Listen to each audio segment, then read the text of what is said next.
Good morning and welcome to our November 18th, 2025 Board of County Commission meeting. We're delighted that you've joined us this morning. Please join us for a moment of silence, followed by the Pledge of Allegiance, which is going to be led by Ashley Western, who is from from the Marine Office. Good morning.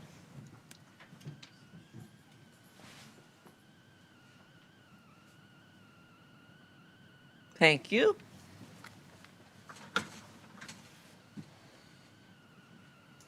Pledge allegiance To the flag of the United States of America and to the republic for which it stands, one nation, under God, indivisible, with liberty and justice for all. Would you like to tell us a bit about your service? Good morning, everyone. My name is Ashley Western. I served in the United States Marine Corps for 4 years, between 2012 and 2016. I was stationed in Camp Fuji, Japan for 1 year, and the rest of my 3 years I served on Camp Pendleton, California. Now I have the pleasure of serving Martin County veterans as a veteran service officer. Thank you very much. Thank you. Happy Marine birthday. Thank you.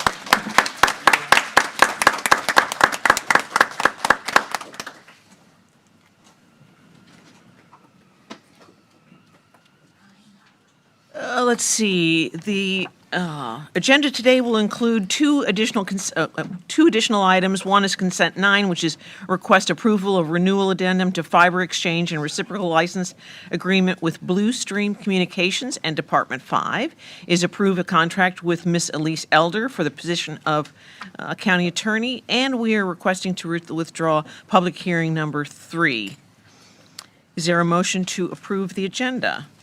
I'll move approval of the agenda with the additional items, consent number 9, departmental 5, and withdrawing PH 3. Second. There's a motion and a second. All those in favor? Aye. Opposed? That motion passes unanimously. The first proclamation is a proclamation from Florida Power and Light.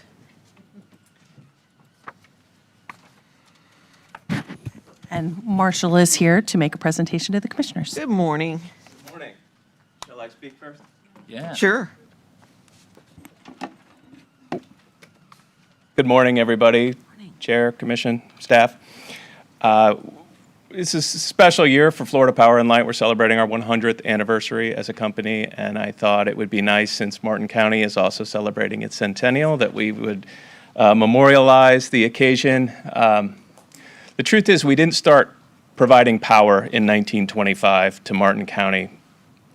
The guy who had my job in 1925, Nick Blunt, you might know him. He came up by train from Miami and said, "Let me sell you electricity." And Martin County said, "No, we like fire pits and gas lamps." And the truth is, we don't want to be like Miami. So it wasn't until 1945 where we were able to provide electricity.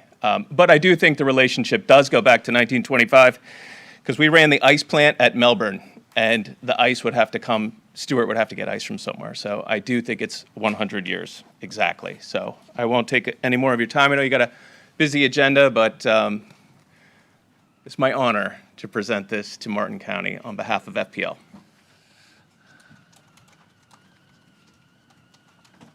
So fantastic. My photographer's out in the field today. So Oh, well. Back to your roots. yes, back to my work. My pleasure.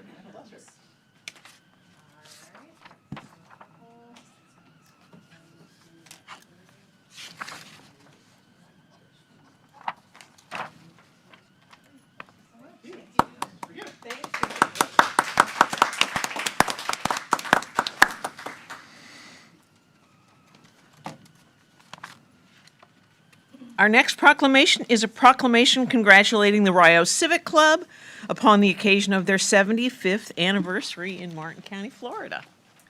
A group of 25 residents of Rio met on June 2nd, 1950 at the Rio Baptist Chapel and formed the Rio Civic Club for the purpose of supporting community improvements. The club is noted for its long history of fundraising and volunteering efforts that have supported local parks, hospitals, law enforcement, youth programs, beautification projects, and historic preservation. The club is continually committed to improving the community's amenities, environment, and quality of life. The board congratulates the Rio Civic Club on their 75th anniversary and commends them for their community service. And here we have President of the Rio Civic Club, Jolyn Jensen, along with a lot of her folks. Thank you. Congratulations. Thank you so much. On behalf of the thousands of board members, volunteers, and business sponsors who have given their time, talent, and treasure to educate and assist Rio residents to improve conditions in Rio, I accept this recognition. Since it was formed in 1950 in order to pave Dixie Highway, the Rio Civic Club has literally built the Rio Civic Center as a hub for the community and spearheaded or participated in hundreds of programs and projects for the betterment of Rio. At your last meeting, the Board of County Commissioners approved the final site plan for Rio Marine Village and the Preserve, a redevelopment project we have been working toward for 20 years since hurricanes destroyed Rio's only waterfront restaurant. And we have just begun the planning for a replacement for the Rio Civic Center and enhanced streetscapes on Dixie Highway. As we look back and forward, it is clear that none of this could have been accomplished without the cooperation and partnership with the Martin County Board of County Commissioners and staff. So we applaud you, too, and thank you for sharing our vision for a revitalized Rio. We look forward to continuing to do good in the neighborhood for another 75 years. Thank you.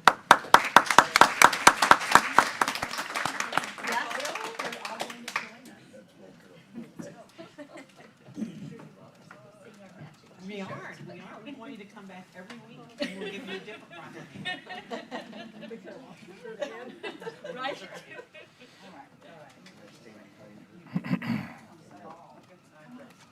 Yeah, Linda, be in the picture.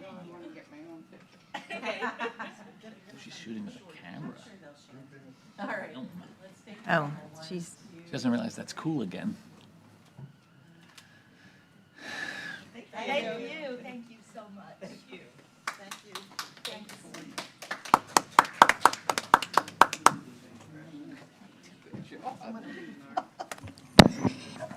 Now, do you need some motions on the next ones?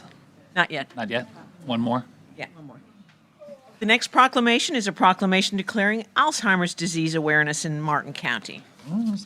In the United States, there are over 7.2 million reported cases of Alzheimer's disease, and in Florida, approximately 580,000 people aged 65 and older are living with Alzheimer's. It is critical that Alzheimer's families coping with the disease are safe, with well-being, dignity, and quality of life preserved through services and resources accessible to all. The board urges the citizens of Martin County to learn more about Alzheimer's disease and attend educational events and seek out help and local drug trials during Alzheimer's Disease Awareness Month. And here to accept from Alzheimer's Community Care, we have David Franklin, President and CEO, and Jeanette Brumman, Director of Operations. Nice. I have lots of jokes for that, but I won't. We were formed 29 years ago because there were some caregivers that recognized that the burden here, particularly in South Florida, on caregivers is tremendous. The statistic at the time was if you were a caregiver caring for a spouse with Alzheimer's or related dementia, 75% of the time the caregiver would actually pass away first. And so when we started 29 years ago, we went to caregivers and said, what do you need? Where are the gaps? How can we come alongside you and help? And that's what has evolved into our 7 core services here in Martin County, throughout the Treasure Coast, St. Lucie and Palm Beach as well. And we're just so thankful for your partnership these many years and for the recognition of this tremendous need. Your statistic of 580,000 in Florida is accurate, and the thing is, in the next 25 years, the estimation is that that number will triple, and that's just diagnosed cases. not those that don't get diagnosed or those that are suffering from other types of dementia as well. And so thank you for this, and thank you for your partnership to continue to serve the people and the citizens of Martin County. Thank you.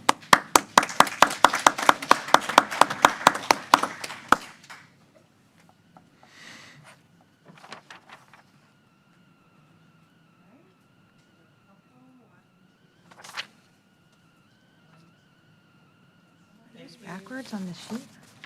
Arrows are weird. Yeah.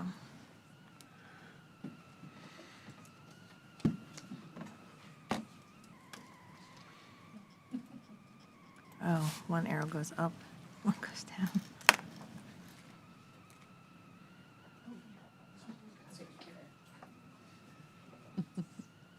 And I'm a little confused with this. Are we supposed to approve these first?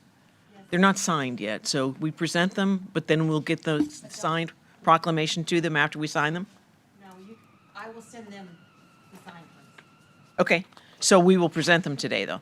Adopt with a motion, please. Okay, Need a first, motion. Yes, I would make a motion that we adopt and present a proclamation celebrating 100 years of service by First Baptist Church. and the next You one? want to do both at the same time? Sure. I would also make a motion the same motion to adopt and present a proclamation declaring Hospice and Palliative Care Month in Martin County, Florida. Second. There's a motion and a second. All those in favor? Aye. Opposed? That motion passes unanimously. So our next proclamation is a proclamation celebrating 100 years of service by the First Baptist Church in Martin County. First Baptist Church provides for the spiritual needs of its members and the community and is celebrating 100 years of service. The church offers daycare and aftercare services to students who attend the church school, provides for the need of children in Vacation Bible School, ministers to middle and high school youth, and provides youth group activities, and provides Awana clubs for children and caters to the needs of seniors. The board congratulates First Baptist Church on the occasion of their 100-year anniversary of providing service to the Martin County community. And I don't know, Donna K. DuBois is supposed to be here to accept, but I'm not sure I saw her come in.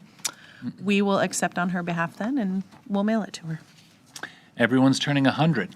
I think so. The next proclamation is a proclamation declaring Hospice and Palliative Care Month in Martin County, Florida. As Medicare's first proven coordinated care model, hospice offers person-centered, compassionate care, ensuring people dignity, choice, and quality of life. Established in 1982, Treasure Coast Hospice is a nonprofit community organization of skilled professionals and dedicated volunteers whose mission is to provide access to compassionate, caring, expert, and professional hospice and grief support services to parents and families at the end of life. In recognition of November as Hospice and Palliative Care Month, the board encourages citizens to increase their understanding and awareness of care at the end of life and commends the Treasure Coast Hospice team for their service to the residents of our county. And here to accept, we have Shannon Cooper, who is the Chief Operating Officer of Treasure Coast Hospice, and she's also RN, MPH, and CHPN. Hello. We're Morning. not 100 years old. No. I mean, we're over 40, which Right. is not bad. No, that's good. I just wanted to thank you all so much in receiving this proclamation on behalf of our board of directors, our volunteers, our more than 350 clinical staff that we have, including nurses, chaplains, social workers, and grief bereavement counselors. We are so honored to serve members of our community. I'm not sure if you know about our organization, but we were started by volunteers. And volunteers that were members of our community that wanted to provide this end-of-life care to members of our community, their neighbors and their friends. So we continue on that path of service, and I appreciate so much this proclamation. Thank you. Thank you.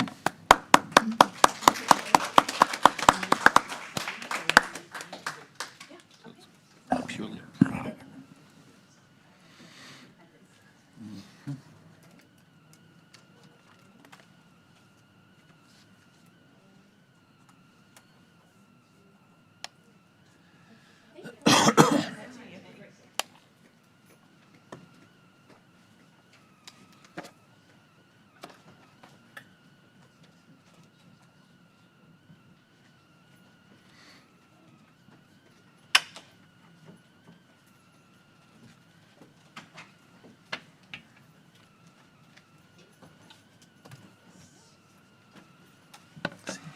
That's fancy. Yeah. You could put it in your house. By your meter. Okay, next up is public comments. The first request to speak form is from Daniel Dingman. Is Mr. Dingman here? Outside in the lobby, maybe? Okay, second is Derek Powell. Oh, here he is. Here comes Mr. Dingman, followed by Derek Powell.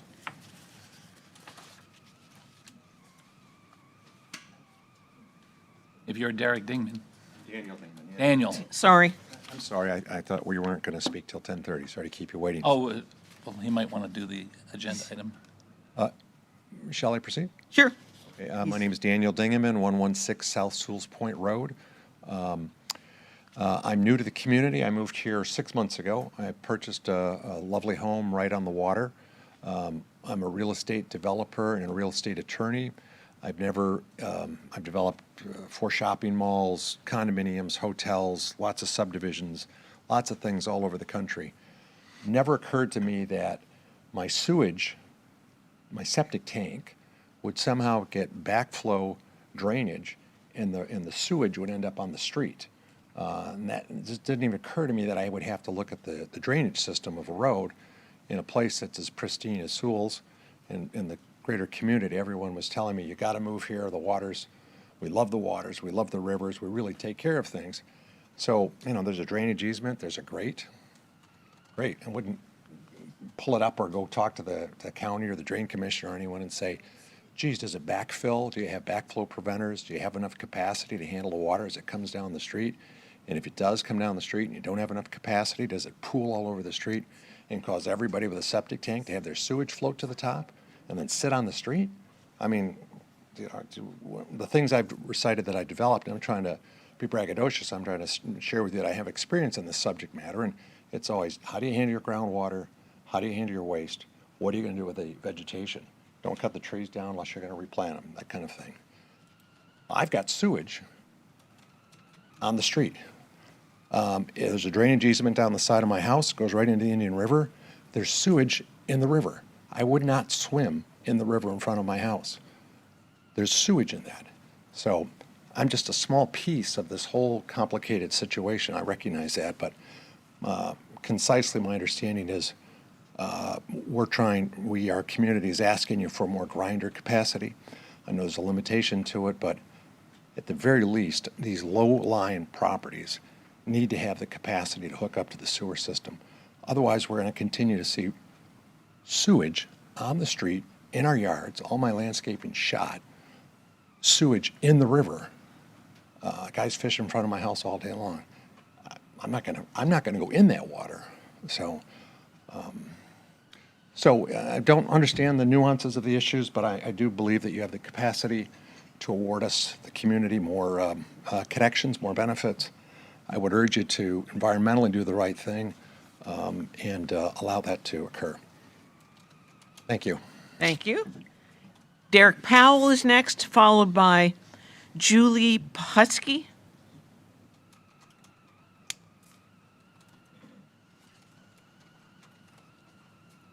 Morning, Commissioners. Morning. Morning. Just want to give a shout out. It's my son's 14th birthday today. Happy birthday. Tucker. Surprise, this is your birthday party. Yeah, I'm no stranger here. I just I missed a few meetings to some vacations and other things, so I figured I'd come in and voice my concerns again. Good morning, Commissioners. I'm here again because the development behind my home and the developments all across our community are having real consequences on the people who already live here. My property floods now in ways it never did before. Trees were taken down with any proper accountability, and drainage patterns have changed. The traffic on Cove Road is a daily reminder that these decisions were made without any regard for the folks who call this place home. This isn't just happening to me. It's all around the state. I've seen plenty of posts. The surrounding neighborhoods are feeling the same pressure. We're seeing our quality of life chipped away one approval at a time. And for what? For the huge developers who will never have to live with the mess they leave behind. The truth is, Florida's waking up. You can look across the state and see a growing number of residents standing up, fed up, saying enough is enough with the absurd pace of development. People are tired of watching what makes their community special disappear in the rear view of a dump truck. So why don't we see more residents in these chambers speaking up? A lot of people don't believe it matters. They believe the decisions are already made and the support they need doesn't live in this room. And honestly, standing here, it's a little embarrassing to think that I was so naive. Every time we show up, we hope this will be the day someone on that dais will take the side of a resident rather than the shrug and push forward with another project benefiting a corporation that doesn't care about Martin County once the check clears. All we want is leadership that values the folks who are invested here for the long haul, the workers, the families, the kids who grow up playing on these streets, the people who pay the taxes and build the businesses that make the county more than a developer's playground. So I'm asking again for you to show the residents that you stand with us, not with whoever can submit the biggest site plan. Not with whoever has the most attorneys at their table, but the families who lose another piece of the community every time a decision is made without us. That's all I have. Thank you. Thank you. Thank you. Thank you.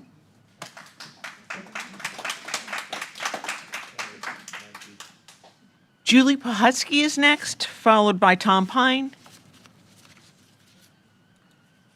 Good morning. Good morning. My name is Julie Pohutsky, and I'm here today to request the commission approve the additional grinder pumps to South Sewell's Point. As mentioned earlier, I also live in Riverview, where it regularly floods with river water that comes up from the storm drains. When the flooding resides, what's left behind is muck, dirt, and torn up asphalt road.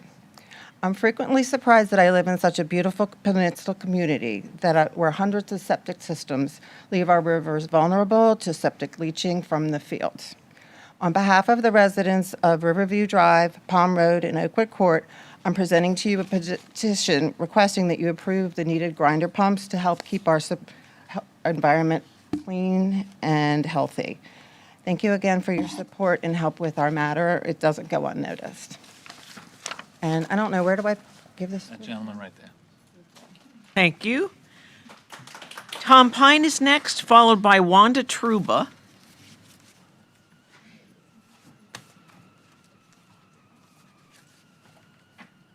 Good morning, Commissioners. My name's Tom Pine. I've been a resident of Martin County for over 50 years. This is one hard one. As I understand it today, will mark the first time in over 2 decades that spending of our tax dollars in the consent agenda will be made public. The expenditures of millions of our tax dollars will be in a lengthy and detailed report showing where our tax dollars are being spent and to whom the payments are being made to. Open government is the cornerstone of democracy. It will be a nice change in Martin County, where the taxpayers will finally be able to see where our tax dollars are being spent and who benefits off our backs.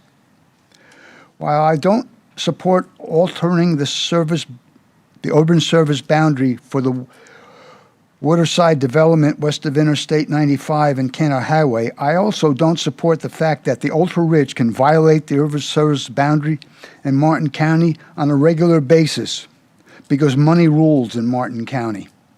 Thank you for your time. Thank you. Wanda Truba is next. And then I have 3 more requests to speak for.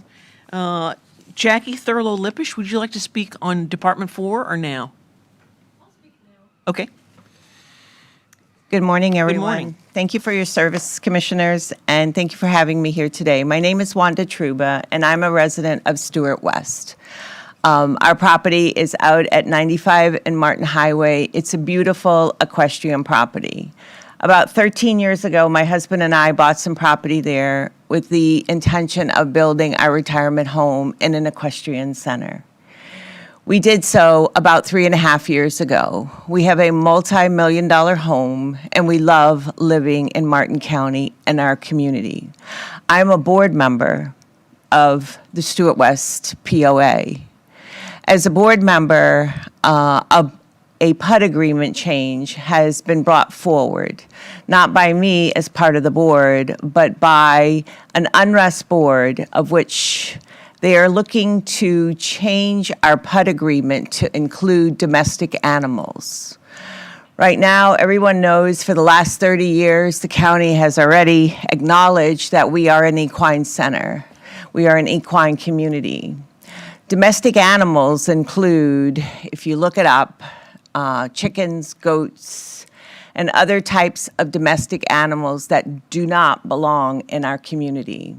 Across a small paved road is another community called Cobblestone, which is tract homes, and they too do not deserve a PUD change. This PUD change was orchestrated by 2 members of the board who no longer abide on the board. They have since resigned. It also was brought forward by a president of the board who has been recalled, and 3 other board members who are in legal litigation on the election of their term to the board by the director in Martin County as we speak. Domestic animals do not belong in our neighborhood for many reasons. They're foul, they require a lot of maintenance and upkeep, they create a nuisance to the community of which our bylaws and our covenants do not allow nuisance. And it would really create an undue stress on the county to discipline these animals, including chickens, which is a main focus of a small group of residents. The majority of the residents, 249 to be exact in Stuart West, do not want this domestic animal rule. The domestic animal came to us by an Orlando attorney who read our coveting documents and continue to find loopholes and is costing the community, costing our residents tens of thousands of dollars. I'll leave it in your hands. Thank you for listening, and I hope you vote no on this PUD amendment that's pending. Thank you. Thank you. Jackie Thurlow-Lippisch is next, followed by Jeff Whitman. Good morning and welcome. Good morning, Honorable Chair and Commissioners. It's great to be back in the chamber today. And I am here in support of Souls Point, the mayor and the residents of which I am one. Lived in Souls Point since I was 10. I live on Riverview Drive. I live at 18 Riverview. And I know you've heard the stories, but it's really hard to imagine what happens on that road and in other parts of Souls Point. My husband used to live at 22 South Souls Point Road, and before we got married 20 years ago, I experienced it for the first time when the hurricanes came through, Francis and Jean, and there was sewage all over the property and the road, and I thought, gosh, that is just so disgusting. I cannot believe this. And then when I moved to Riverview, we started having the king tides, in my opinion, around 2012. I mean, they were before then, but it's gotten more since that time. And you can smell it. It's up to your knees almost. It is unsanitary, it is unhealthy for people, for the environment, and it's just not the way we do business in the United States of America. Please help us. And if we need to help ourselves more, whatever that means, please, let's work that out. But this must get fixed. Thank you so much. It's entirely in your hands. Thank you. Thank you. Jeff Whitman is next. David Kurtzman, would you like to speak on Department 4 or now? I'll speak now. Okay. Good morning. Good morning, Commissioners. Jeff Whitman, Hope Sound. The Ham property, AKA Hope Sound Scrub Preserve, is some of the most environmentally sensitive land in Martin County and maybe even in the state. It has the second highest mountain, Mount Olympia, in South Florida at about 83 feet above sea level. The Hope Mountain is 86 feet above sea level. Native American mounds, plants and animals, plants found nowhere else in the world, the Asinema tetramera, the four-petaled pawpaw. The 1.2 acres contiguous to the Ham property is up for sale. It has been approved by Martin County to build 4 two-story townhouses, 2,733 square feet each. For those who say this parcel is too small to be a sustainable environmental habitat, it is contiguous to the Hope Sound Scrub Preserve, which is 45 acres. 18 acres were carved out and given to SMRU, which is contiguous to the Hope Sound National Wildlife Refuge, 356 acres, which is contiguous to Jonathan Dickinson State Park. It would be a shame to see this property developed. It contains many plants designated as endangered by the state that the applicant's consultant missed. Tillandsia is ultriculata is one of them that everybody missed. I believe it is protected by the state. It also has 2 active gopher tortoise burrows, which is actually 3 now because Commissioner Capps found the 3rd one. We could see their little footprints going in. So this property should be bought and preserved by the county as part of the Hope Sound Scrub Preserve. And thank you, Commissioner Capps, for walking the property with me. It is absolutely beautiful. The consultant for the applicant said there was no scrub habitat on the property. Native Plant Society came out and said there is scrub, quite a bit of scrub on the property. I estimate it to be about 1/3 of the property is scrub habitat. There's a champion longleaf pine that would take 3 of us to put our arms around it. That would have to be cut down and bulldozed for the entrance to the townhomes. Hope Sound is changing so rapidly. Like Commissioner Capps said, it is initiation.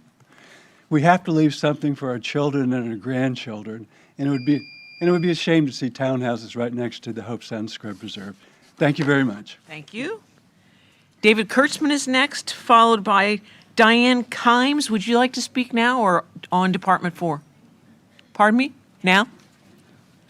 Good morning. Good morning. David Kurzman, Mayor of Sewell's Point. I'm here to talk about the grinders as well for Sewell's Point. River Road and Palm Road, they have severe flooding, as you've already heard. When we have the king tides come up, it goes up about as high as if you probably cover the first 10 homes going up the road. And what happens, these leach fields are covered. I wasn't even a commissioner, but a few days when I got a call from one of the residents there, this is going back over 7 years ago. And when I went on the property, she showing there was actually a nice couple that was living there at the time, and they showed me, they go, "Don't walk on the grass." I go, "Why not?" They go, "See all that black muck? That's coming up from the leach fields." And it's all the ways down the road. And I took the time to get the whole tour. Then other neighbors came out. Before that happened, I only knew maybe one person that lived on Riverview Road. And by the time the first year was done, I knew almost everybody that lived on Riverview Road. And I shared their heartache of what happened. When you move into a house, you don't expect it. And this isn't just Riverview. It's also Palm Road. It's also part of Kingston. It's also going down to Oakwood. You'll see these waters come up, and then what happens is the waters start going down, whether it's a king tide or heavy rains. If it rains like maybe 10 minutes hard, that whole road, once again, it's flooded. The leach fields are covered, and you're watching. It looks like a sewer, but it's an outfall. The water goes into the outfall, right into, it's the express lane, into the Indian River Lagoon. And then if it doesn't go beyond there, it goes straight through the properties that are across the street on Sewell's Point Road into the Indian River Lagoon. If you look in the backyard, you'll see a black muck going into the river and in the river. When it's hot out, you will see a green algae. And it's some of the nastiest things. And when you go there, when things start drying out, if you've ever smelled a septic tank, when the lid first comes off, that's what you smell when it gets really hot and it's right out there. And I could tell you where one of the neighbors that lives there, they showed me they moved it with like a shovel. Parts of this are inches thick of nothing but raw sewage that's just sitting there. And I'm sure fellow commissioners over there, I assure you, if that was any of your properties, you would not accept that. And right now, if we have to wait for other grants to come in, it's going to be 2-3 years before this whole thing can be fixed. That means we're probably speaking millions of gallons of raw sewage into the river, Indian River Lagoon. And we all, when we ran as commissioners at the time, we all basically said we're going to help the river, no matter what. This is very important to that. And I could tell you right now, when you look at each and every one of their lawns going several feet up, it's, once again, you got that thick muck that's along there. And some people, when they bought their homes, had no idea of what they were buying when they bought these homes. And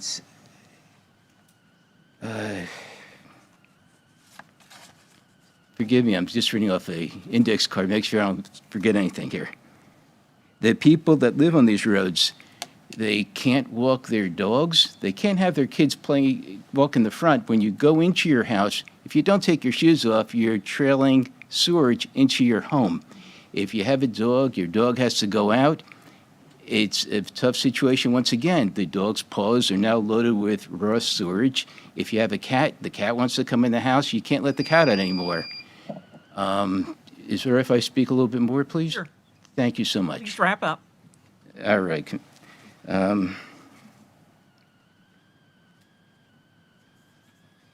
We have another situation where there's a couple of people that have to go to work in the morning. What happens is when you have these king tides or the heavy rains, they have to get a ride in with usually a pickup truck or an SUV that has a higher reach. Otherwise, you're walking through, once again, the raw sewage to go before you go to work. That's the greeting. So they have to go further up into the driveway because the small car will eventually can't get through. Because sometimes these waters could be up to 3 feet deep. I've witnessed it myself. And I'm encouraging the commission to please allow us the extra 134 grinders. That will cover all the low-lying roads. And when I see these people, I've literally witnessed people crying. It's that hurtful that they have to live through this. And I appreciate your concerns, and thank you again. Thank you. Diane Kimes is next, followed by James Trainer. Good morning, Commission. Morning. I have lived in Martin County since 1994 and in Sewell's Point, and I'm here to urge you to consider expanding the number of gravity systems to include Riverview, the low-lying areas along the Indian River Lagoon, which is, as you know, it's known as a unique body of water biodiversity estuary of national significance. And it has been the residents, as a resident of Riverview and other low-lying areas, we have been subjected to enteric water sitting on our roads and in our yards. The road beds have cracked and potholes, and it is a combination of between king tides, sea level rise, and since the hurricanes of Francis and Jean, it really has been untenable. Our former mayor, our former town manager, Michelle Berger, had the waters tested, and the numbers came back 160,000 to 175,000 parts per million. And I don't know if you know what normal is, but it is 160 to 170. So this water is full of poop. I know of at least 3 cars that have gotten totaled as a result of the floodwaters on South Sewell's Point Road, including a former neighbor who has since moved away, and another with the realtor. Personally, my drain field was replaced in 2011, 2012, but I've been a vocal advocate for septic to sewer ever since I moved next door to John Beatty, who was a longtime activist, and he served on many commissions for the county of Martin County, and he was the one that shared with me that there was a sewer pipe running down the road of Sewell's Point. So there was always intention to have sewers in this region. What we're asking for is your partnership. We're not asking you to pay for it, but we're asking to grant us the opportunity to expand the grinder systems so that we can provide services to replace this archaic septic that is polluting our streets and roadways, and most importantly, our Indian River Lagoon. Thank you so much. Thank you. James Trainer is next. And Mr. Trainer is the last request to speak form that I have. If you would like to address us, please fill out a request to speak form and hand it to the bailiff. Good morning, guys. Good morning. Thank you all for all your help. I'll be quick. You've got the gist of everything so far. A couple of things I would mention is when I walk down to the community boat slip that we all share, the water walking into the boat slip, not even connected to anybody's house, stinks horribly like you're walking into a septic field. When I bought my house 2 years ago, I was told by town engineers that it was already approved and I would be hooked up within a year. We had company this year. We had to put everything in hotels. We couldn't even stay in the house because nothing worked for 3 days. We had 10 people in different hotels because we just couldn't do anything about it. And then I guess the last question is, I don't know if I'm right or wrong, but why would we be concerned so much about High Point if it's so much higher? Is the problem equal up there to what we're having in the area we are? Why would we go to High Point when the water problem would be, I would think, at the low point? So that's about it. Thank you, guys. Thank you. Thank you. Would anyone else like to speak to us? In that case, we will go to commissioner comments. Commissioner Vargas. I had several people reach out to me, and I think I want to address Mr. Pine's concerns that we are approving enormous amounts of monies every board meeting. I did speak with our county administrator about that, who has assured me that this has already been approved in the CIP. This is not something on the fly that's additional. I am all for transparency, and hopefully this might satisfy the concerns that you have. I'm also a tax-paying citizen of Martin County also. So I just want to address that. I am not deaf to what the comments are in this room or those that reach out to me after the fact or approach me on the street. I'm available. That's my job. Thank you. Commissioner Capps. We had a public speaker just a little bit ago named Jeff Whitman, who was very instrumental in securing a large piece of preservation property in Hobe Sound called the Hobe Sound Scrub Preserve, or formerly known as the Ham property. And he played a big role in that securing of that land, and I just want to thank him for all that he did. And he called me a little while back, and we went over and looked at another little parcel that borders Dixie Highway, just as you're going into the Hobe Sound Scrub Preserve parking lot.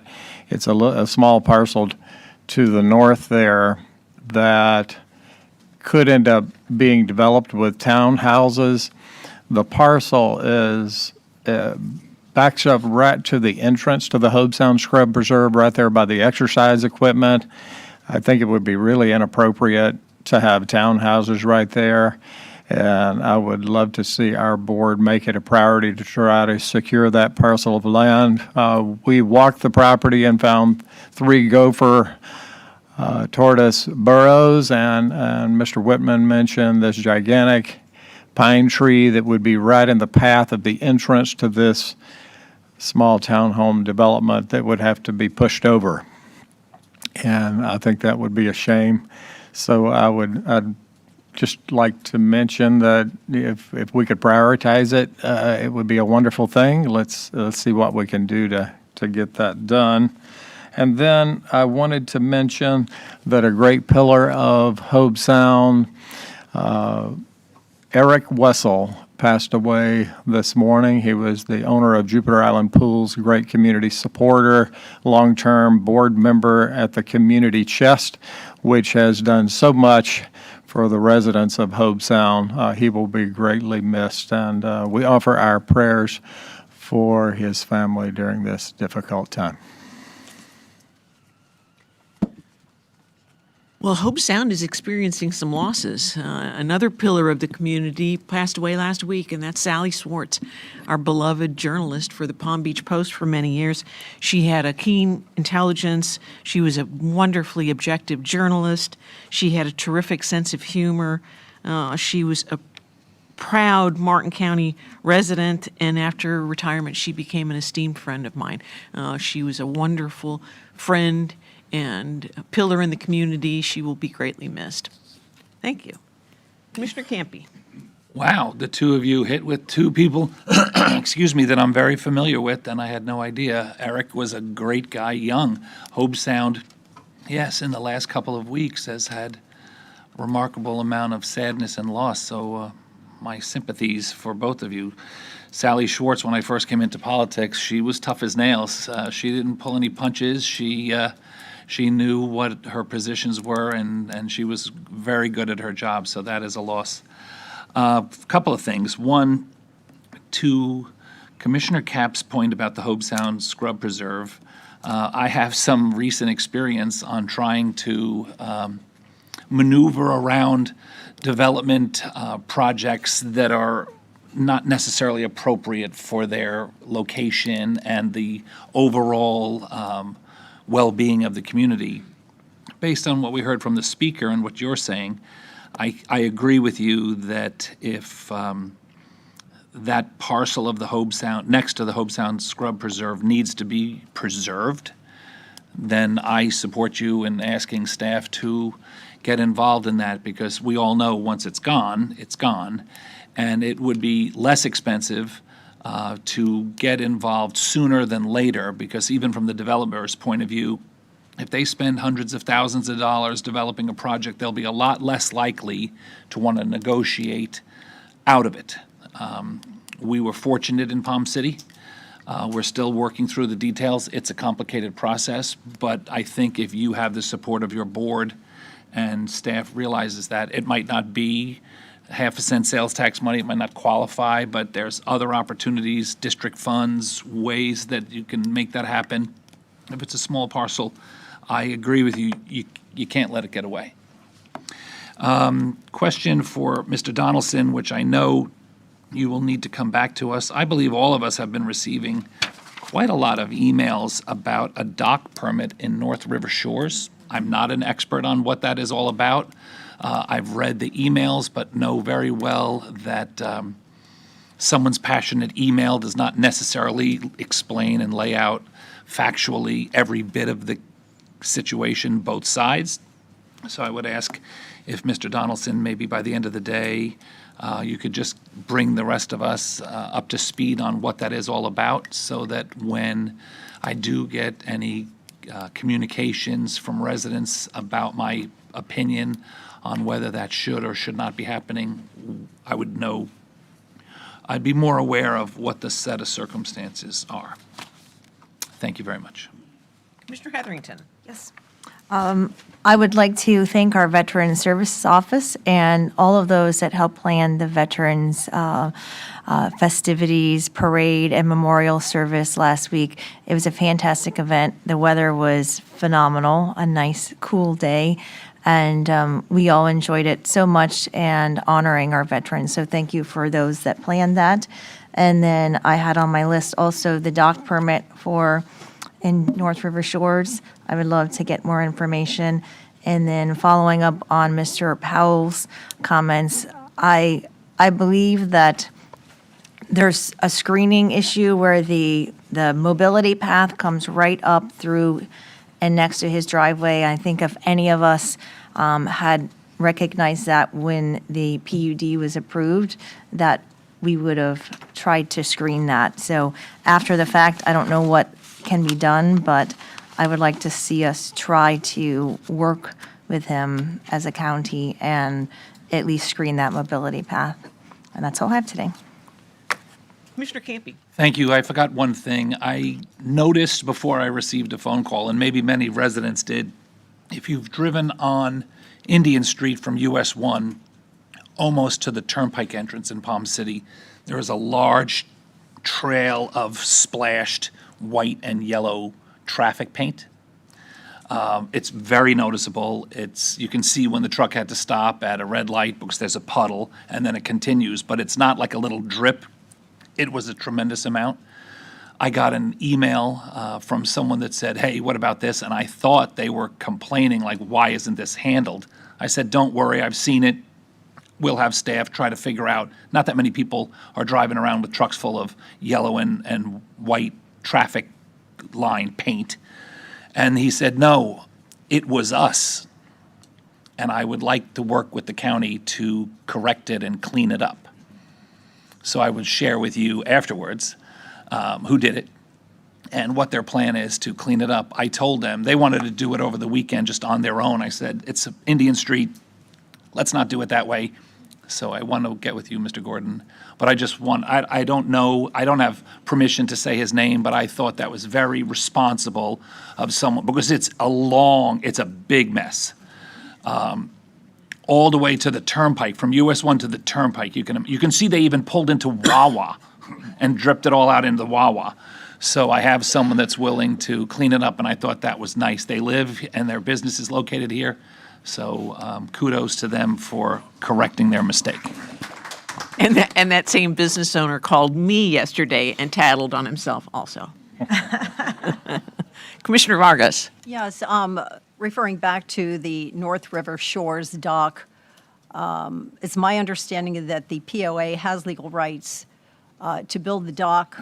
This was approved not by Martin County, but Florida Department of Environmental Protection. They are the ones that approved the dock. So I definitely want to set the record straight on that. Do you want to add anything else to that, Mr. Donaldson?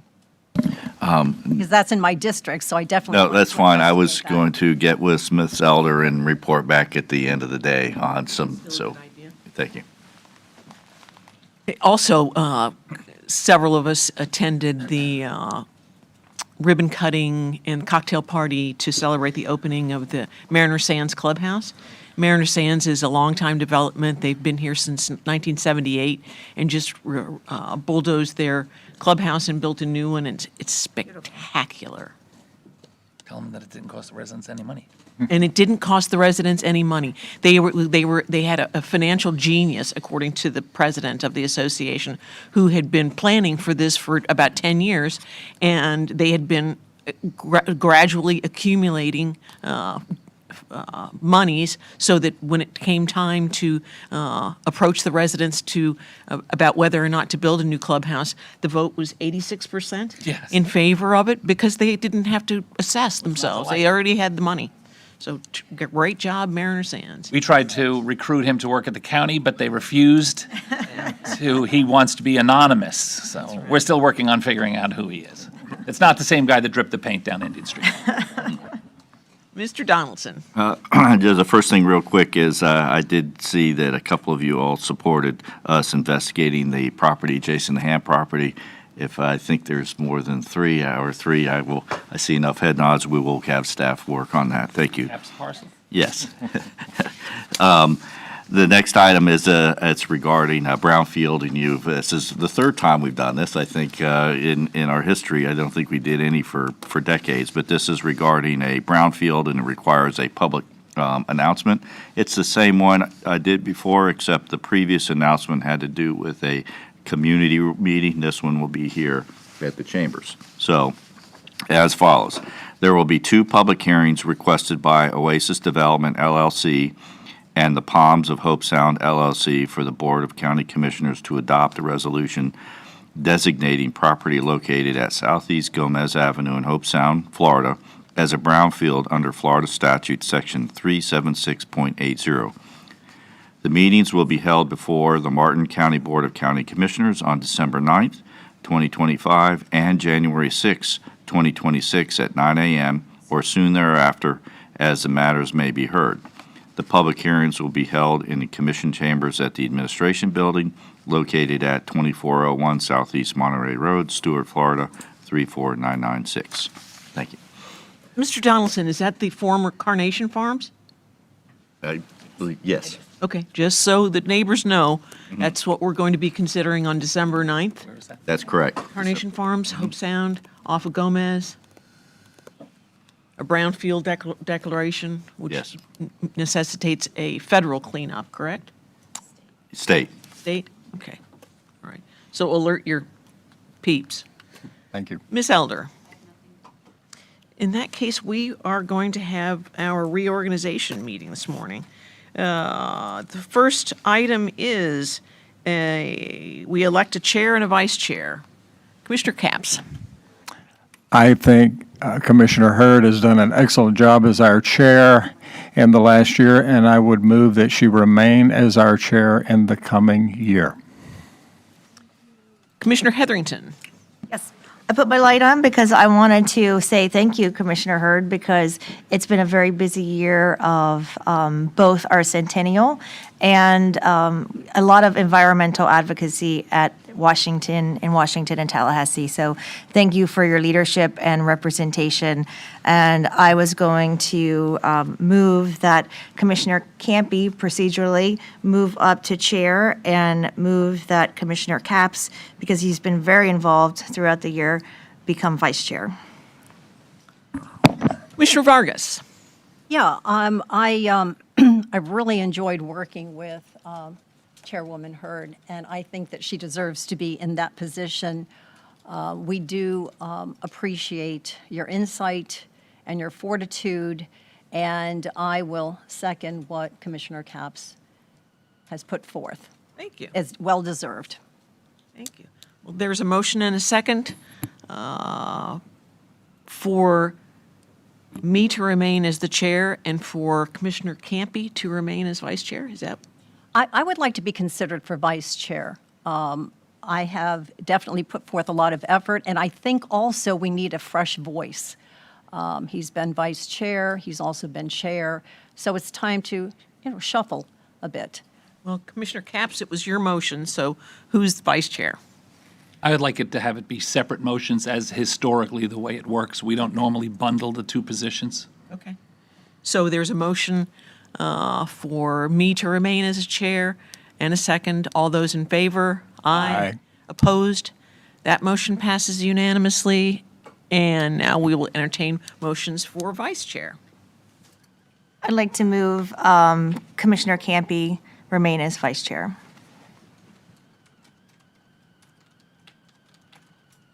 Second.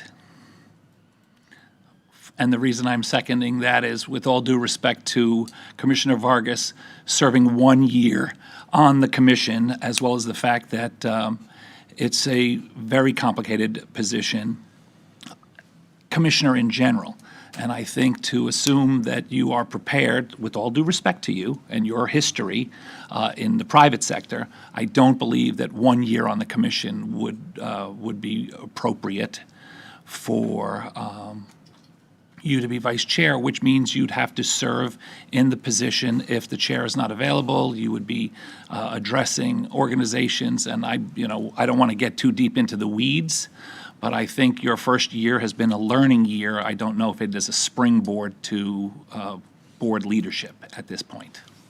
Commissioner Vargas. Well, I'd like to counter that with, I have a wealth of background as being chairperson on different committees, not just here, but also in Miami-Dade County.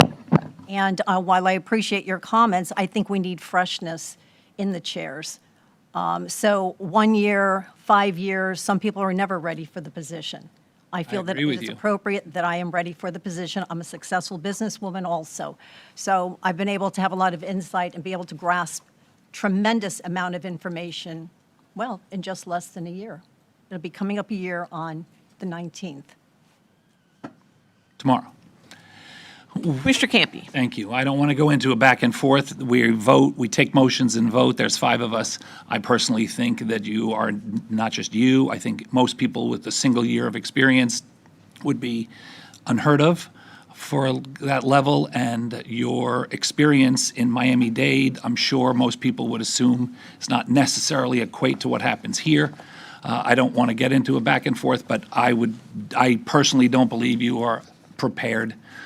Not that you won't ever be, but you're certainly not prepared to be in that leadership position at this point.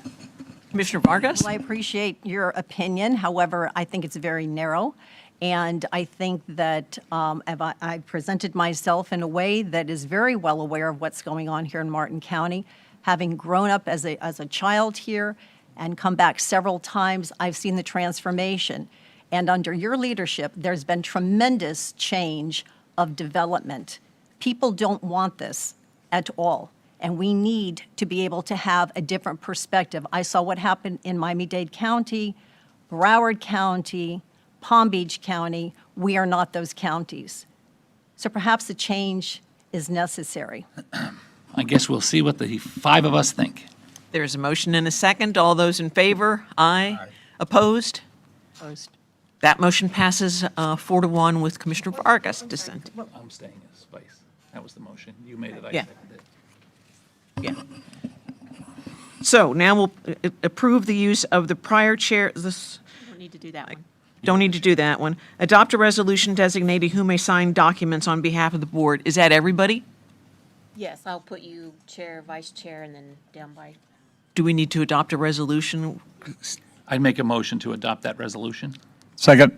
There's a motion and a second. All those in favor? Aye. Opposed? That motion passes unanimously. Now, let's look at the boards and committees.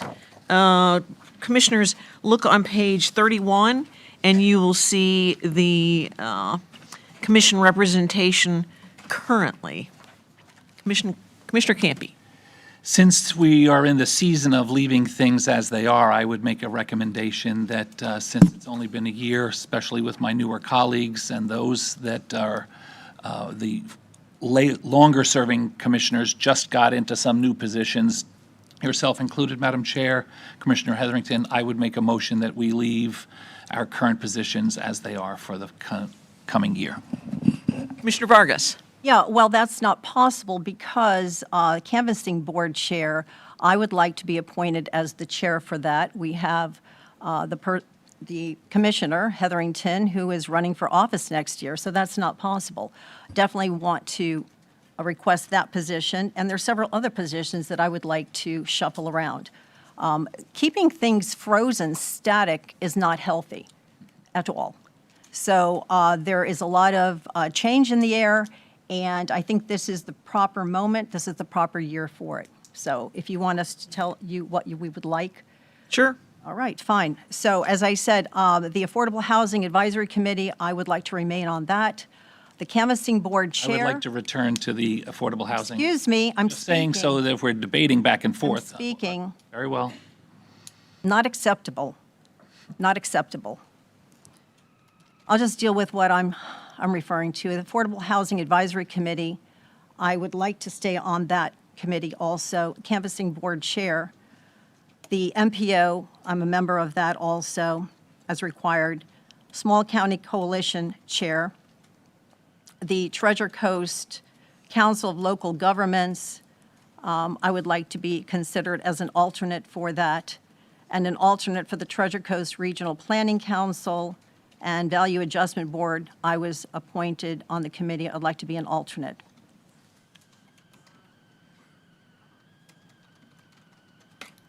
Commissioner Capps. I was going to, I'm satisfied with the boards that I'm currently on, so I would be willing to second Commissioner Campy's motion. Do we have a problem technically with the canvassing board issue at this point? Yeah, we would have to switch the canvassing board. So that would be one change? One that we would have to, since Commissioner. Okay. That's the only one. So make a Well, is anyone else interested in canvassing board? I just want to make sure. I'm the I know alternate. Vargas- I would like alternate. to become the chair, and if Commissioner Vargas would like to be the alternate. I'd like to be the chair. You're the vice chair. I would like to be the chair. This is the back and forth that we do here. So I appreciate so we're that you've here. given your list first, but that's not how it works. You don't automatically get, because you want to, we're going back and forth to see how it works. But I have to voice what my requests course, are. of course, Okay, and thank you you have. so much. I appreciate No, that. I agree with you completely. Commissioner Heatherington. Yes, I'm satisfied with all my committees. I would like to remain on them, and I would also get a motion and a second. I would also support Commissioner Campy being the chair of the canvassing board. I know he's done it, enjoyed it, and Commissioner Vargas as being the alternate. Commissioner Campy. The only issue that I would like to keep is I'd like to become the chair of the canvassing board, and I will relinquish my interest in the Affordable Housing Advisory Committee so that Commissioner Vargas can remain. We call that compromising. Okay. Commissioner Vargas? Very well aware of compromise. I'm already I on wasn't the speaking to Affordable you. Housing Advisory Committee, Chairwoman Hurd. I would like to be the chair of the canvassing board. I think that Commissioner Campy is well-suited for the position, as he stated, to be considered vice chair of this board, so he can be there, and I would be the chair. That's fair. He served before. It's time to pass the baton for this, so that we all have the experience and the pleasure of working. There's a motion and a second for the board, the committee appointments to remain the same, except for canvassing board, which is, there's a motion and a second for Commissioner Campy to be the chair and for Commissioner Vargas to be the alternate.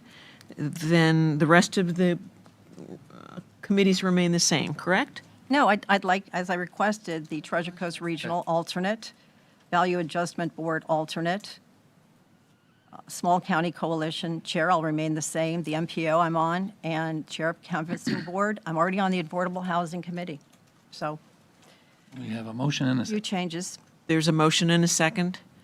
All those in favor? Aye. Opposed? Opposed. That motion passes 4-1 with Commissioner Vargas dissenting. Now we'll take up the, Backtrack just a second. Value Adjustment Board, Commissioner Hurd is appointed as chair. You're going to remain as chair? sure. Yes. Thank you. Anything else, Ms. Gordon? No, I got it. All right, can we move on to meetings? They are on page 32. Do those look good to everybody? Yes. Yes, I will.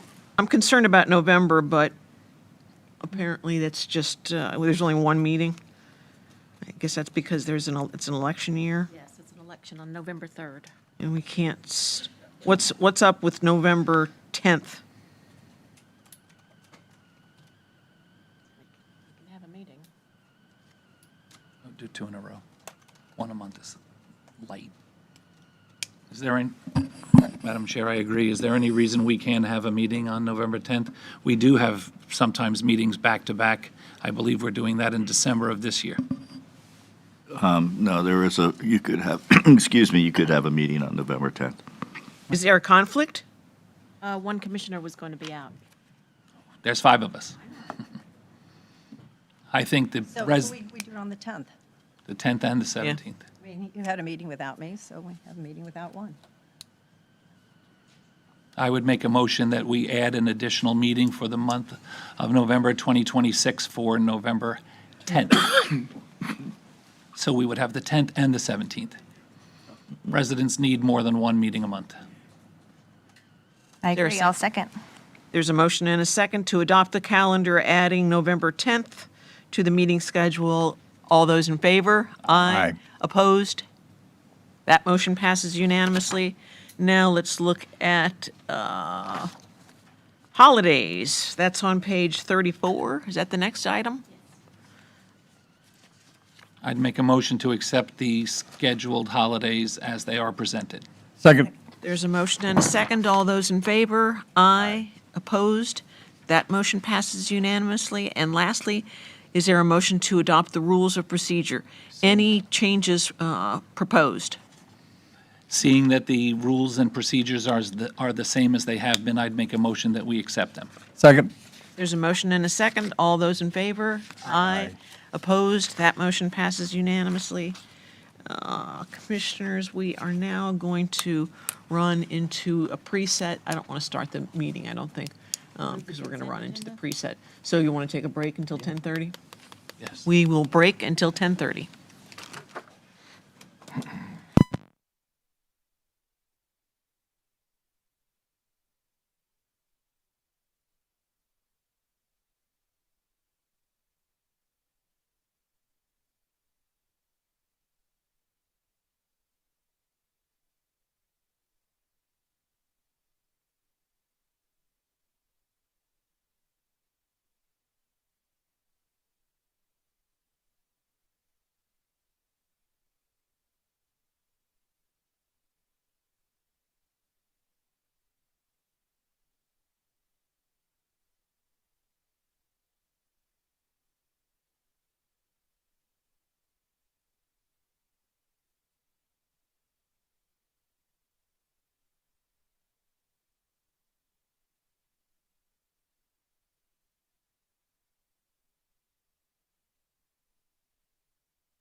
You're on.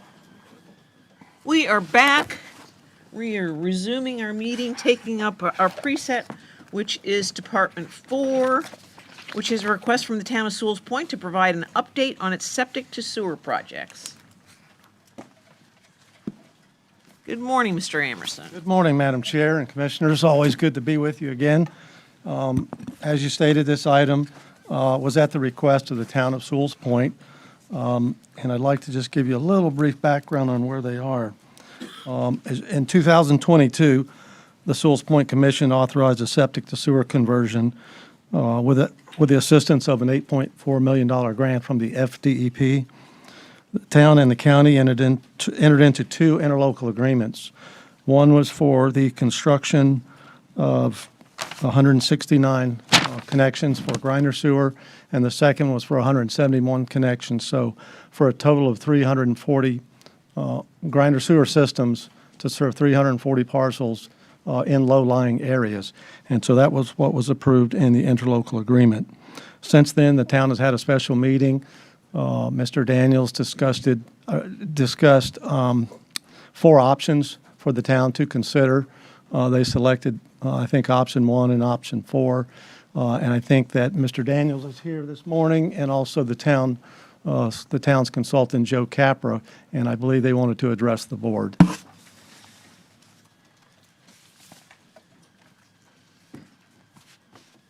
guess that's my cue.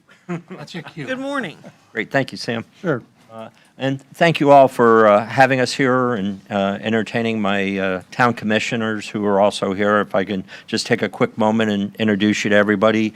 Our town engineer, Joseph Capra from CapTech Engineering, and James Carnes, who is his right arm over at CapTech. Then my mayor,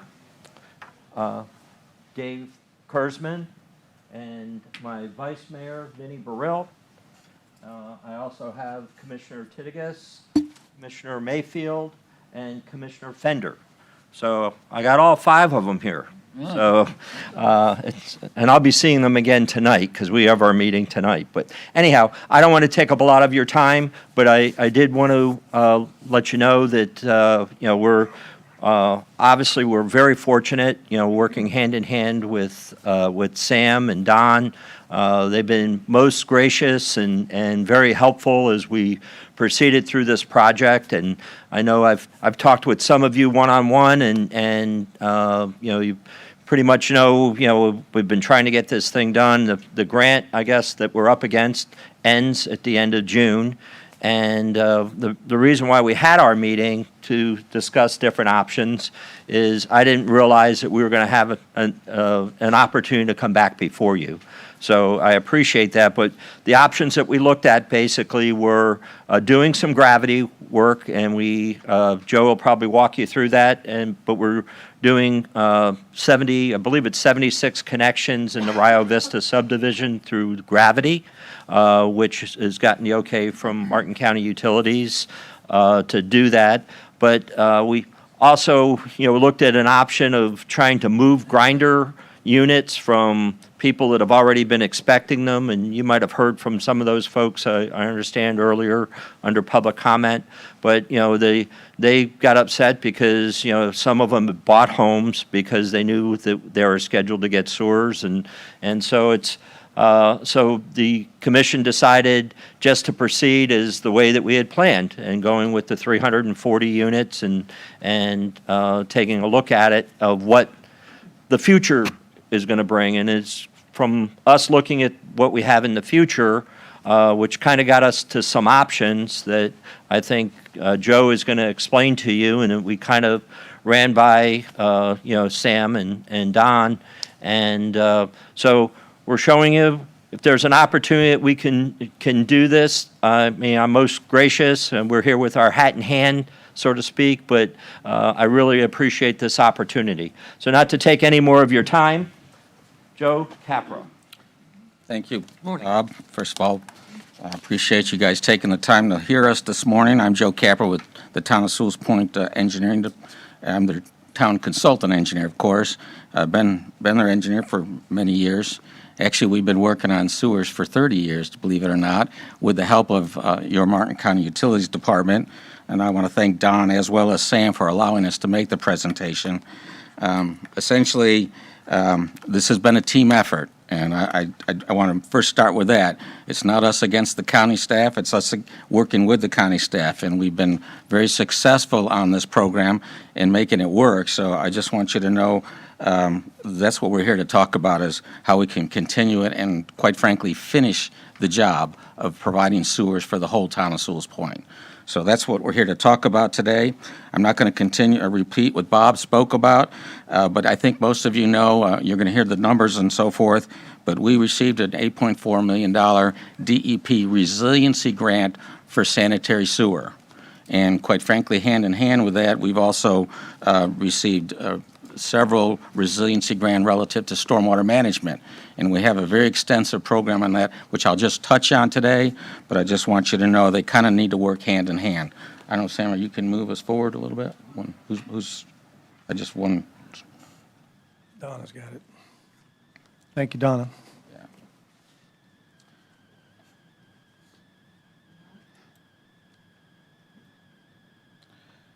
So next slide, let's see. So I think most of you know where we're located. Just wanted to make sure you kind of emphasized it with you. And first of all, I did gave everybody a paper copy of what's on your slides, so that if you want to take some notes or ask us to go back to something, we can. First of all, this is obviously the town of Sewell's Point. Important points of this slide is to show you we're pretty much in a sensitive environmental area, of course, with the Indian River Lagoon on our east side, and of course the St. Lucie Estuary on our right, on our west side, and obviously we're right by the inlet and so forth. The purpose of this slide is to let you know, in red is North Sewell's Point. North Sewell's Point, we have finished all the lines necessary for people to hook up, either gravity or grinders, okay?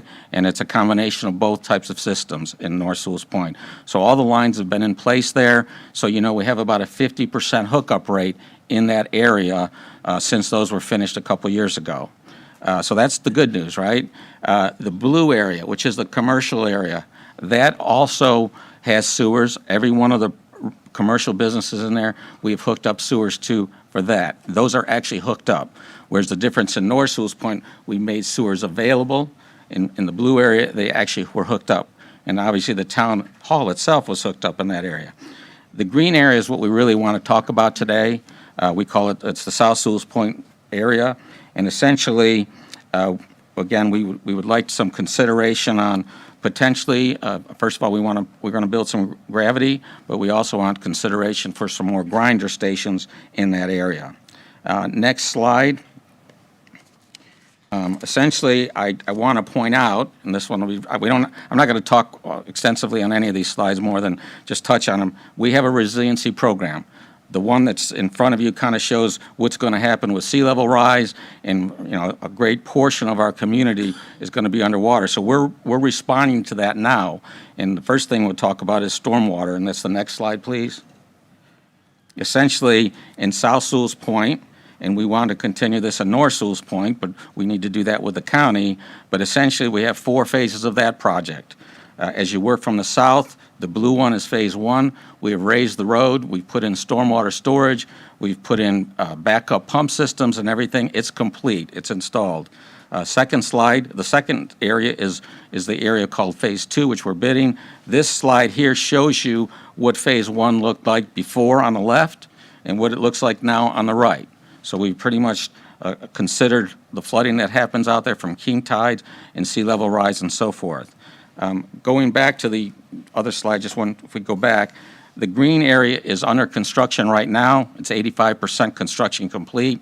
Phase 2 is the area that we really want to speak about today, mainly because we are bidding that area. We have a resiliency stormwater grant for that area, and we have the remaining part of the $8.4 million resiliency sanitary sewer grant to be used in this area.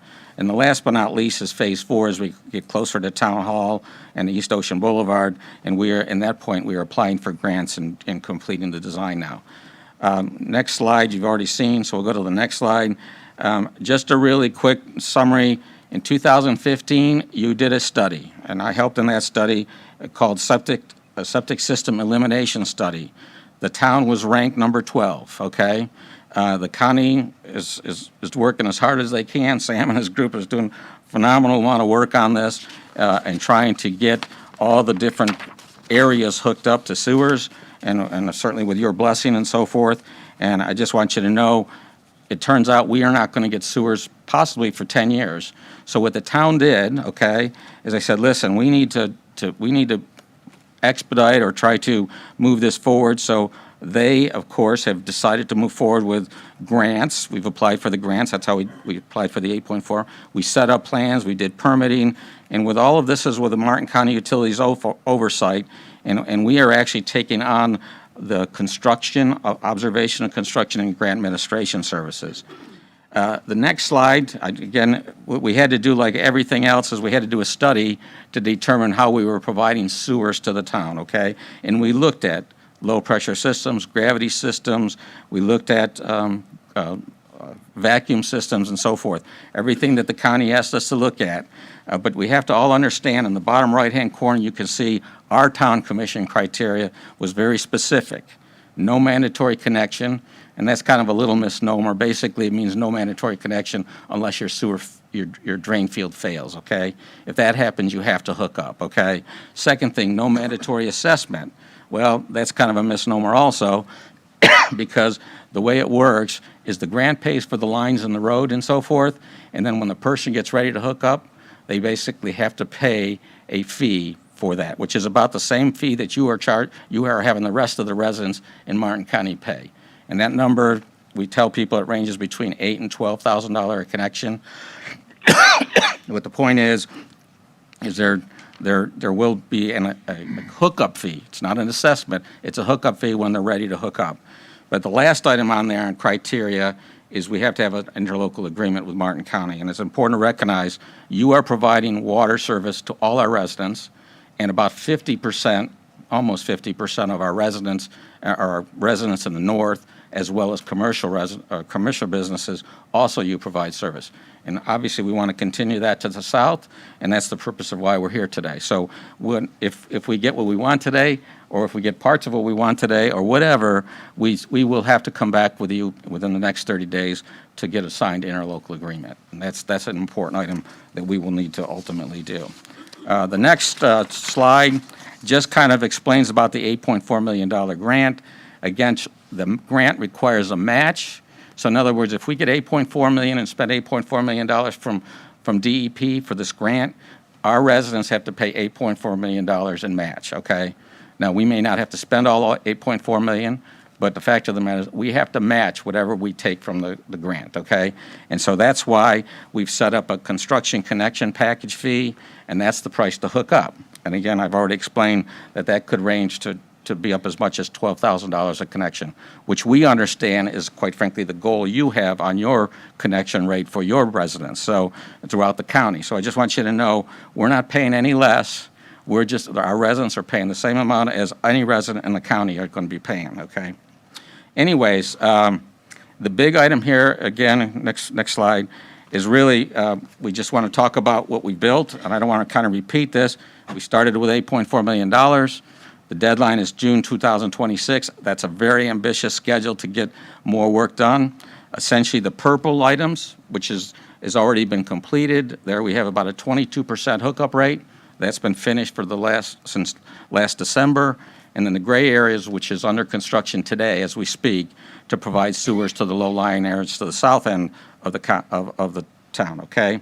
So that's a total of the 340 connections that we have permission currently at this time to build connections for the south end. Next slide. So this is the request, okay? Basically, what you see in blue, circled in blue, is Part 3. That is an area called Rio Vista. It has gravity system in place, dry, okay? It's not been active. We have to put a lift station there. We have to rehabilitate all the lines, and we have to put manholes in place or basically improved upon to meet current standards and so forth. So Part 3 is what we're working on. It's called the Rio Vista system. It's 76 connections, and we actually are underbid at this moment to get that done. So that is going to be a gravity system. The next two phases, phase part 3A and 3B, are connection areas that we have a lot of interest in hooking up. And basically grinder stations from Pineapple to Oakwood Drive is about 74 connections, and from grinders from Sewell's Meadows to Delano Lane is about 60 connections. The importance of those areas is they're basically currently having concerns about health department concerns relative to the fact that we have, next slide please, basically we basically have this condition right here where we have water in the streets, which ultimately is intermixing with our septic tank drain field water, and essentially the people want that effluent to get addressed, and that's the septic to sewer resiliency program, and that's part of the 134 connections we're talking about. And the flooding will be addressed with also a stormwater resiliency program. Both these programs have a deadline of next June 2026. Very ambitious to get all this stuff done at one time. Essentially, you can see these are the areas of our health concerns, and quite frankly, that's for the 74 connections of the 134. This is exactly what it looks like after a heavy rainfall in South Sewell's Point currently, and we are out there fixing this all the time, and we have actually got 2 phases of this work done already. Next slide. This slide, it's just a repeat of some of the same other information. I wanted you to understand the blue, again, is the 76 connections where we're going to be using gravity. The request today is for the 134 connections, which are outlined in the purple red area. Mainly the 74s on the 3A area is shown, and also the 76. We've done two polling of our residents, okay? And the reason why you see the green and the yellow and the red and so forth down here, those are the interest that we have in sewage, or connecting the sewer. So if you look at the numbers, just so you know, we have, as you can see, not everybody responded, okay? But we have about 226 people that want to hook up. That's 85% of the people that responded are willing to hook up. And about 39 of the people said, and those are the red lines there, or the red dots and squares, those don't want it. That's about 15%. Those are of the people that have responded. So I want you to know we have people that are interested in hooking up. We have the money to do this work with the grant. We just have to get going right away, and that's what our problem is. We need to move as quick as possible to utilize the grant, or otherwise the $5.1 million that we have, we're going to have to give back. And it's not a good thing to do from anybody's standpoint, from our standpoint, your standpoint, from a sewer, or people running a sewer system. We really want to use this money, and so we can use your help today to make that move forward. So with that, I'll stop talking, and I'll answer any questions you might have. Questions for Mr. Capra? Can we hear from their? One question I have is that we've heard from residents of Riverview Drive and Palm Road today, and were they included in the grinder layout plan? Yes, they are. They are in Part 3A. The Part 3A, which is right next to the blue, the gravity area is in blue, which is Rio Vista. They are just next to that to the south. How did you decide which were going to be the first neighborhoods that were going to be connected? Well, there's a couple things that made, as you know, we have a resiliency stormwater plan, so we have to get the sewers in those places first, okay? Because obviously you don't want to go put the stormwater system in and have to go and tear it up, and the roadway is being raised in most cases, okay? So we had to basically get those put in place, and that's the purple and gray areas, okay? Those are the areas that we are putting in. We've already been working on getting the sewers in first so that we can put in the stormwater system for the resiliency. As you kind of know from our discussion here, all our grants have deadlines. Most of our federal grants are FEMA grants, okay? Most of our state grants, DEP grants, come from state funds. The problem with the current grant, the $8.4 million grant, which we have $5.1 million left, is that it was paid for through ARPA funds, federal funds. And the state of Florida has to have all those funds expended by June of 2026. There's no exception. We can't change the deadline. We cannot change the match on this grant. So essentially, we're allowed to use the connection fee that our people pay as our match, okay? Now, there is no deadline on when the match happens, okay? The important part about this is to get the lines in the road and have sewers available. That's the requirement here. Questions for Mr. Capra? I will have some. Can we do it after we hear from their public? Sure, let's hear from the public. First request to speak I have is from Frank Titicus, followed by Kaya Mayfield. Good morning. Morning. Good morning, Commissioners. My name is Frank Titicus. I'm a resident of Sewell's Point and also a commissioner at Sewell's Point. Thank you for your opportunity to address you. I'm asking you to reject a request by the town. And the answer is why? Well, you heard from Mr. Amersham in 2022, the town applied for and received a grant for DEP to provide sewer services to 706 homes. When applying for and signing the contract, the commission was aware the award was insufficient to provide sewer services to the 706 homes utilizing grinder and gravity systems. The commission was also aware of the Board of County Commissioners policy and limitation of 350 grinder systems. This wasn't done out of ignorance. The mayor at the time was a retired director of Fort Pierce Utilities, who had been that director for 5 years. And the town engineer was Mr. Capra, who is well-versed in the rules. Town of Sewell's Point intentionally misled the state of Florida in its grant application and Martin County in its request for the 340 grinders, and also signing an interlocal agreement saying that they would be put in a low-lying area.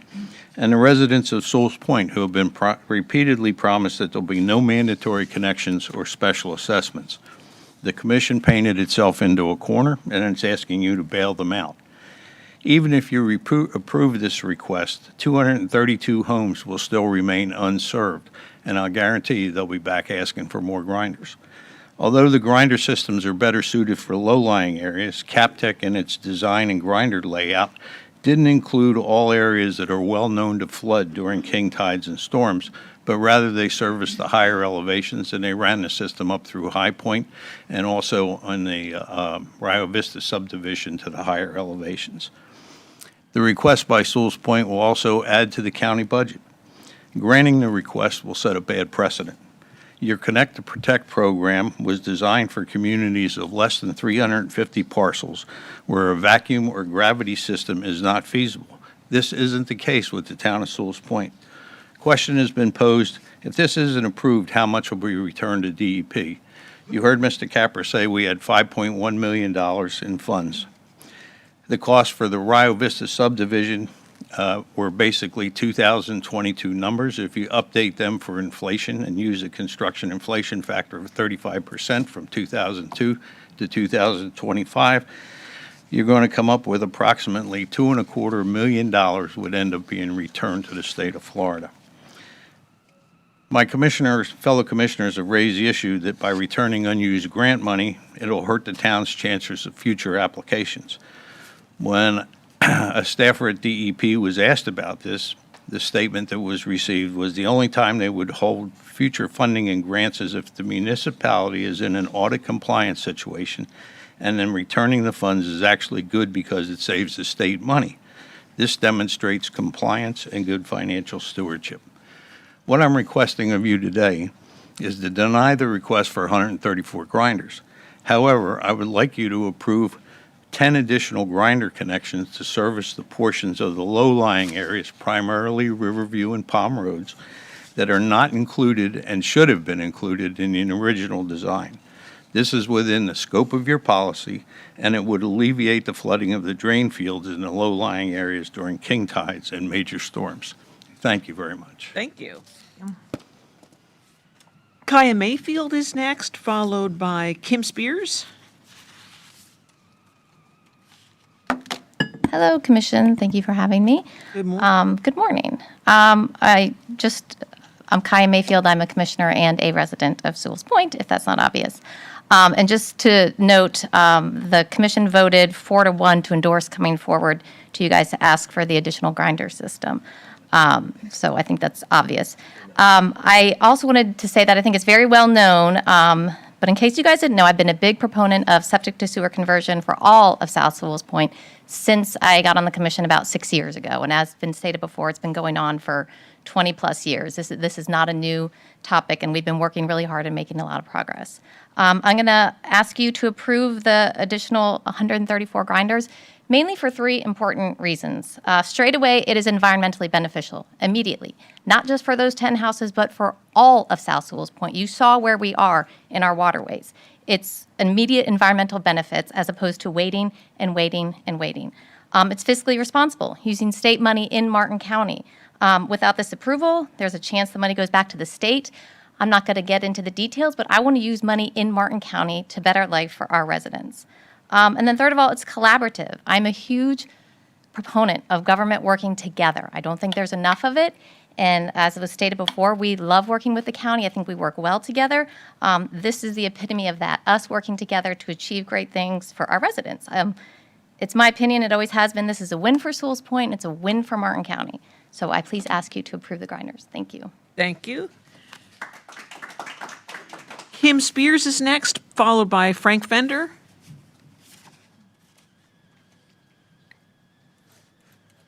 Hello, Kim Spears. Good morning, everyone. Thank you for having me. I am a longtime resident of Martin County, specifically Sewell's Point. I've lived there for 15 years, and I've been a real estate broker in town for almost 29 years, actually 30 in 2026. I'm here today for all residents of Sewell's Point, and it was brought to my attention about the grinder situation that we were short grinders. And what started the process of me being involved is I thought we were getting sewer. I sold basically in one section of Sewell's Point, based on the grinder situation, over $30 million worth of property. These property then went for building permits. They went for remodel permits to the tune of another $20 million, which we're in progress on right now. So when it became known that they were going to pull our grinders from a specific area of that section of Sewell's Point, it put a lot of people up in arms because we're already in these projects. So once that was approved and they're like, we're going to move forward, it became known to me about the other areas of Sewell's Point that are flooding. Yes, we know a lot of it is from the road. However, it is dire need for these people to get these grinders. And I'm asking for the additional 134 grinders because we have the money. We are on a timeline for this grant money. So as you know, November, December, contract crews don't work as hard. They stop. Everyone kind of slows down. So we are on a deadline. If we lose the grant money, I mean, I'm not here to debate what happens and what doesn't happen. It runs out, we don't finish the project. Then where are we? We're back in front of the county commission again, asking for more money and trying to get more grants. So I'm also concerned about the sewer situation and the sewage that is in the runoff and the rivers.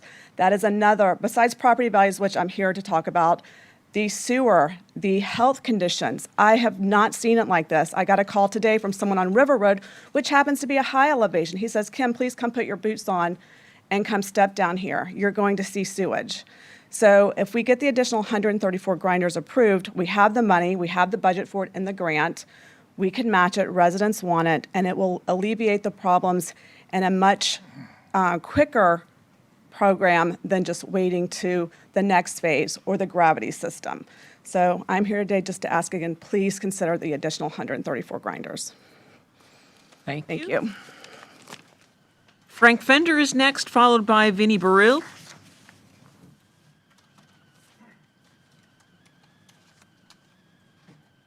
Hello, Commissioners. My name is Frank Fender, a longtime resident of Sewell's Point. I've been living in town for 22 years. And first, I'd like to say thanks for the important work you do for our community on the whole, not just Sewell's Point, not just the City of Stuart, but the Commission overall. I've been serving our town for 3 terms now, after living in town for 22 years, and lived through the lost summers of 2014 and 2016. So my discussion to you today, you've heard all the facts, the numbers, the quantitative information, but as a longtime resident of the community, of the county, I think it's important to understand the environmental impact of what we're doing in Sewell's Point and what we've started to do decades ago. We've been following in lockstep with your Protect to Connect program for years. We've been fighting the battle to connect over 10,000 connections to do the septic to sewer conversion. And Sewell's Point is almost like ground zero for the environmental impact that we've focused ourselves on since those lost summer activities that you'll probably hear more about. You've seen the pictures of the flooding that happens yearly. Whenever there's a king tide, our roads are flooded and our cars drive through that. Not just salt water, but salt water leached with septic sewer and corrosion. So we are actively causing environmental impact to one of the most biodiverse estuaries in the Northern Hemisphere. So we need to reverse that. And you've probably lived through the process, as I have, and we point back to the lake, and people at the lake say, well, you won't fix your problems down south. Why do we have to do anything at the lake? So back in those days, when I first started on as a commissioner, I said, well, fine, let's for the problem on our side, and then we'll go back to the communities around the lake and say, we've done our part. It's time for you to do your part, not for Sewell's Point, but for Martin County, for the egress into the Atlantic, for the entire blue water area that should be around all of our communities in Martin County.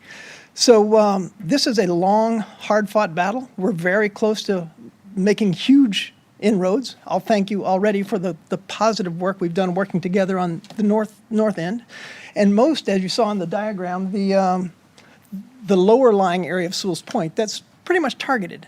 But our goal, my goal for the last 3 terms of my commission is to provide infrastructure to every resident of Sewell's Point to be able to connect to municipal sewer and avoid the encroachment into our environment from septic to sewer. So again, as you've heard from all but one of our commissioners, that we are asking you, urging you to side with us and help us extend your program for 134 additional connections to allow those areas that are not yet served by your municipal sewer to connect up. So I'm urging you again to support us in our effort to get 134 more grinder stations in Sewell's Point, all right? Thanks again for the great work you do. I appreciate your mentorship and your guidance. Thank you. Vinnie Burrill is next. And Mr. Burrill is the last request to speak form. If you would like to address us, please fill out a request to speak form and hand it to the bailiff. Thank you, Commissioners. Thank you for the opportunity to speak. I appreciate it. In 1989, there was a movie, Field of Dreams. And there was a line that said, build it and he will come. In this case, it's build it and the residents will connect. I'm asking you to allow the town and the county utilities department to move forward with 134 grinders. This will help our residents as well as the lagoon, and I'd like to thank you for your time today. Thank you. Thank you. Charles Geary is next, followed by Tom Pine. Good morning. Morning, Commissioners. My name is Chuck Geary. I live at 10 Riverview Drive, so I'm the 5th house up on Riverview. Becky and I live right in the middle of all of those. You saw those pictures. Something I didn't hear talked about was underneath all of that water are 2 storm drains that drain straight into the estuary. And so when that water rises, that is all going to those storm drains right into the estuaries. At 10 Riverview, we have storm drains too. So we got four drains on Riverview. When the water rises during the king tides, it comes up to approximately the 4th house. That's on a regular basis, especially after hurricanes and high rains. So underneath that water, you've got storm drains, but you've also got septic tanks. So those houses and their septic tanks in their front yards are underneath all of that water. So, I'm no engineer, but it's very obvious where those septic tanks, the water's coming up, it's draining out and right into the river. I think it's something we need to look at right away. We have a failing septic tank anyway. We're going to fix ours anyway. Ours has been failing for years. And whether you do something or not, I'm going to have to fix my septic tank. But I'm hoping you'll do something, and I'm hoping you'll do it now. This is important, and it's urgent. Let's take a look at our estuaries. Let's take care of them. Thank you. Thank you. Tom Pine is the last request to speak form I have.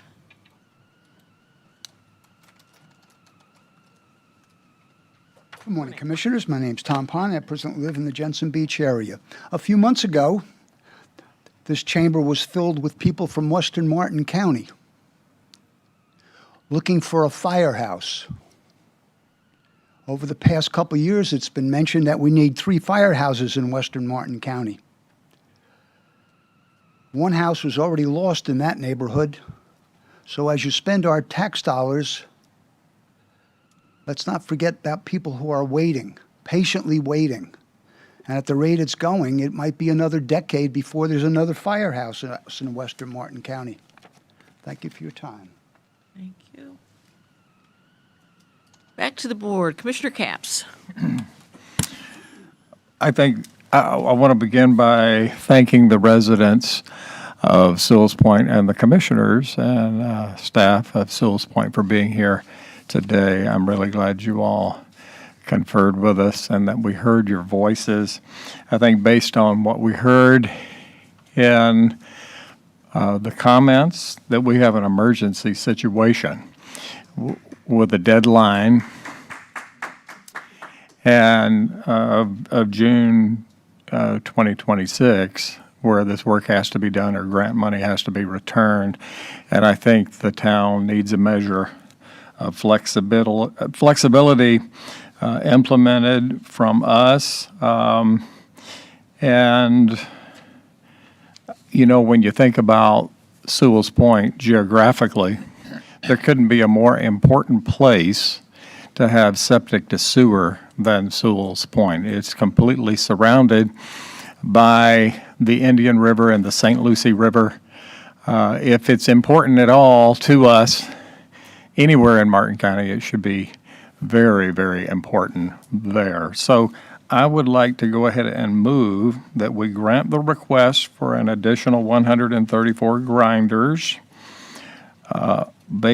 with 2 conditions: that this be a tentative approval pending submission and approval of plans for these new grinders. I understand those plans are not in place yet, but would like to see the plans. And also an agreement from the town that they will vigorously pursue grants for a gravity system for the remaining lots that need septic to sewer on Sewell's Point. Commissioner Vargas.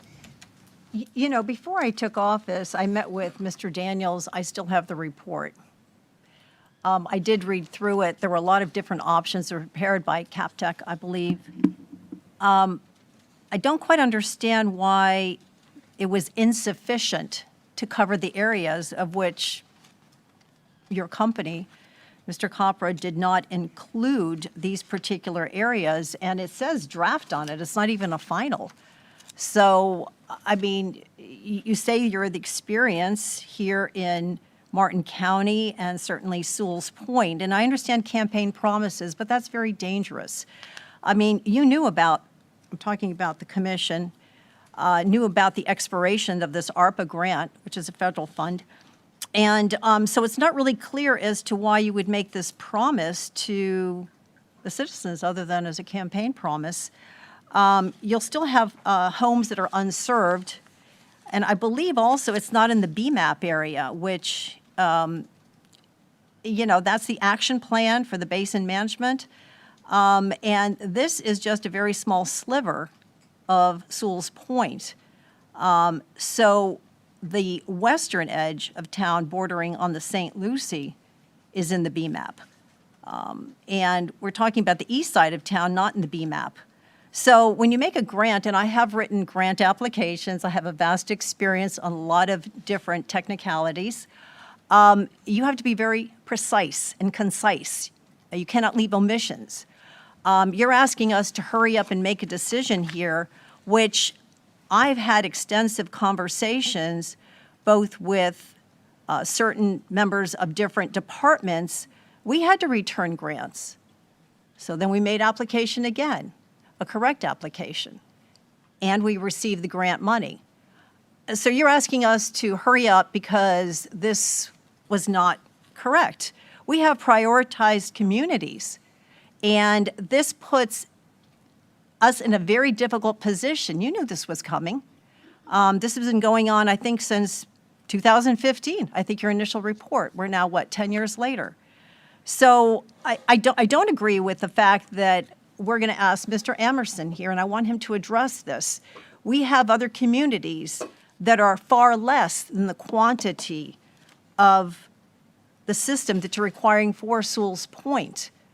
We have those in order. As a matter of fact, I think, Mr. Capra, your organization, your company did prioritize. In Sewell's Point, this particular area was not listed. So, Mr. Emerson, I'd like you to address this if you can. I mean, we have priorities, we have to complete the projects under construction, we have to close out our grants. And yes, we're striving for water quality improvement, everybody is. But this was not a work in tandem with Martin County, because we have to tap the expertise of those that are directors here and who very capably manage their particular departments. So, Mr. Emerson, they're asking for 134 grinders. I think the vacuum system is more effective, it's more cost-effective also. Again, there were 4 options in this study that I held up here. So we have 10,000 homes that we want to transfer over from septic. And some are on vacuum, some are on grinder, depending on the community. And those are communities that can ill afford to spend money on something that is going to be required. So we're not here to give away.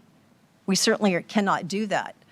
But I would like you to address the fact that now they're here and we have less than a year, but you can return the funds and you can make application again.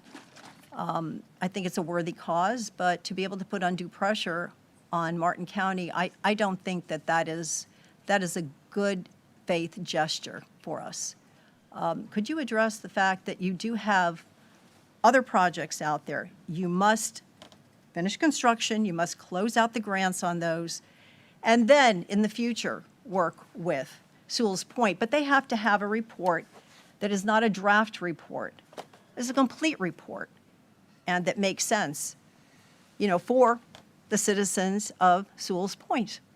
And the citizens, you all need to talk with your manager, Mr. Capra did this, or get another engineering firm and get a different opinion.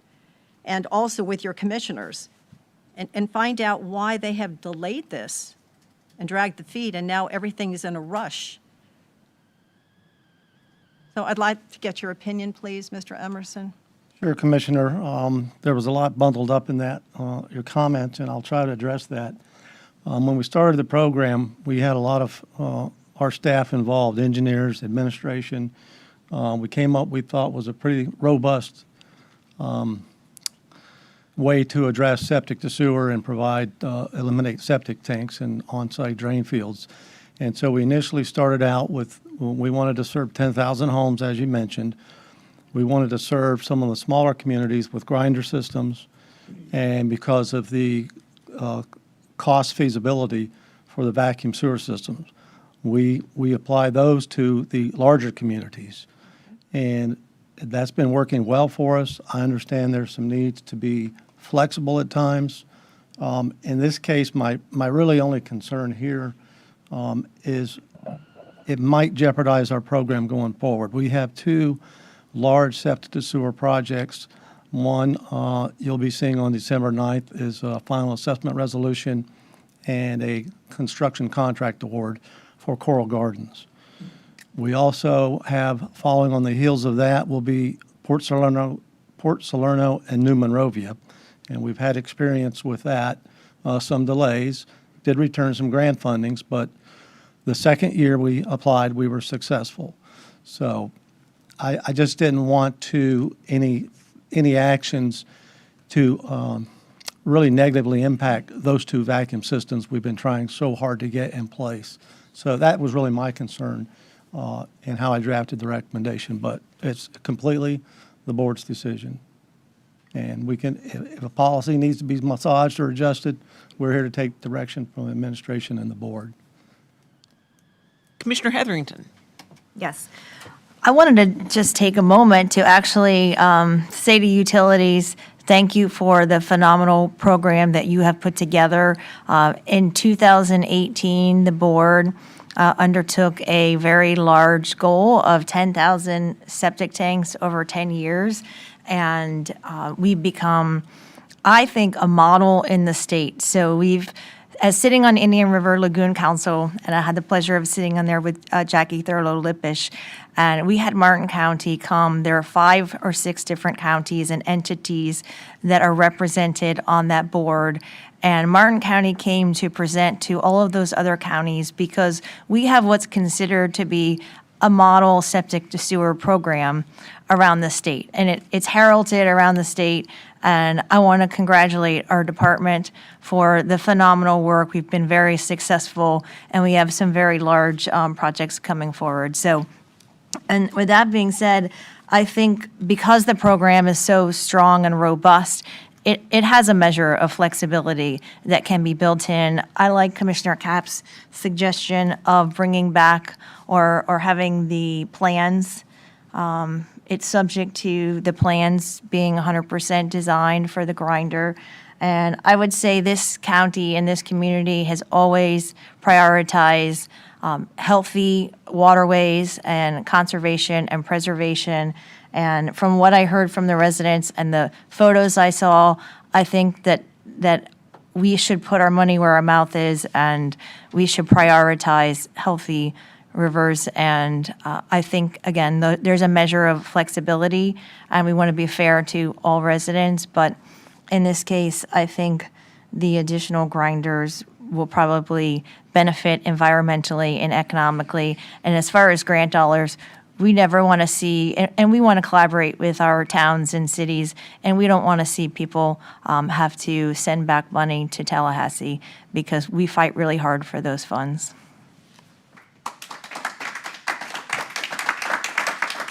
Commissioner Campy.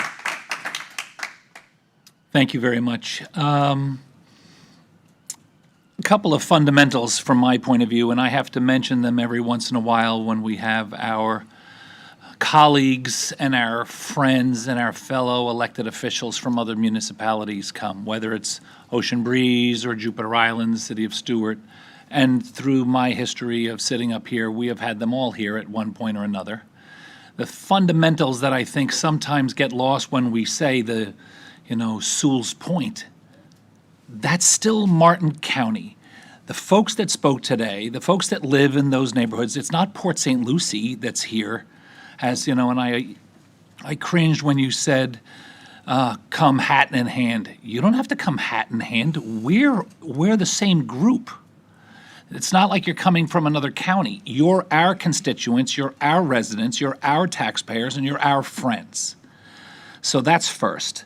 The second point is that if it was not Sewell's Point, if this neighborhood just happened to be something else in part of unincorporated Martin County, I personally think that the level of environmental destruction of what is happening, it would be an alarm. It would be an alarm. Now, that being said, it's also more of a multifaceted issue. So for folks that don't think, like people that have heard your explanation of your set of circumstances, and I will say that I have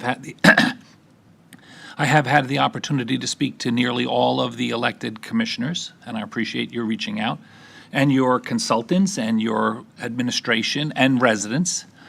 Some of them I did not know, and several of them I'm very, very friendly with. If it was purely a flooding of the street issue in a sewered neighborhood, we would be addressing it. We have people here. I have people in Palm City Farms that came because the water during either extensive rain events or whatever the case may be. Our staff has been working in Rustic Hills and along, Map Road, Northern Map Road in Palm City to address these issues of flooded streets. No, not necessarily an environmental issue, just a quality of life issue. The streets are flooded. We can't get to our homes. We can't get out of our driveways. We're bringing pumps and we're doing all the other stuff. We did it in Hobe Hills. We did it in Hobe Heights. when it was flooding issues, and there were concerns that the septic was coming up through those flooded issues, but they're not on the river or the estuary. So if it's not about, as far as I'm concerned, if you came forward and said, our streets are flooding, can you help us? I think we would have to at least discuss that. But you're also coming forward to saying, look, and very few people except for Mr. Emerson and Mr. Capra are experts in this field. The rest of us are just giving our opinions based on information and research that we might have had. But you don't have to have a degree in engineering to realize that if you saturate your drain field with 24 inches of water, that it's going to percolate and stew into everything.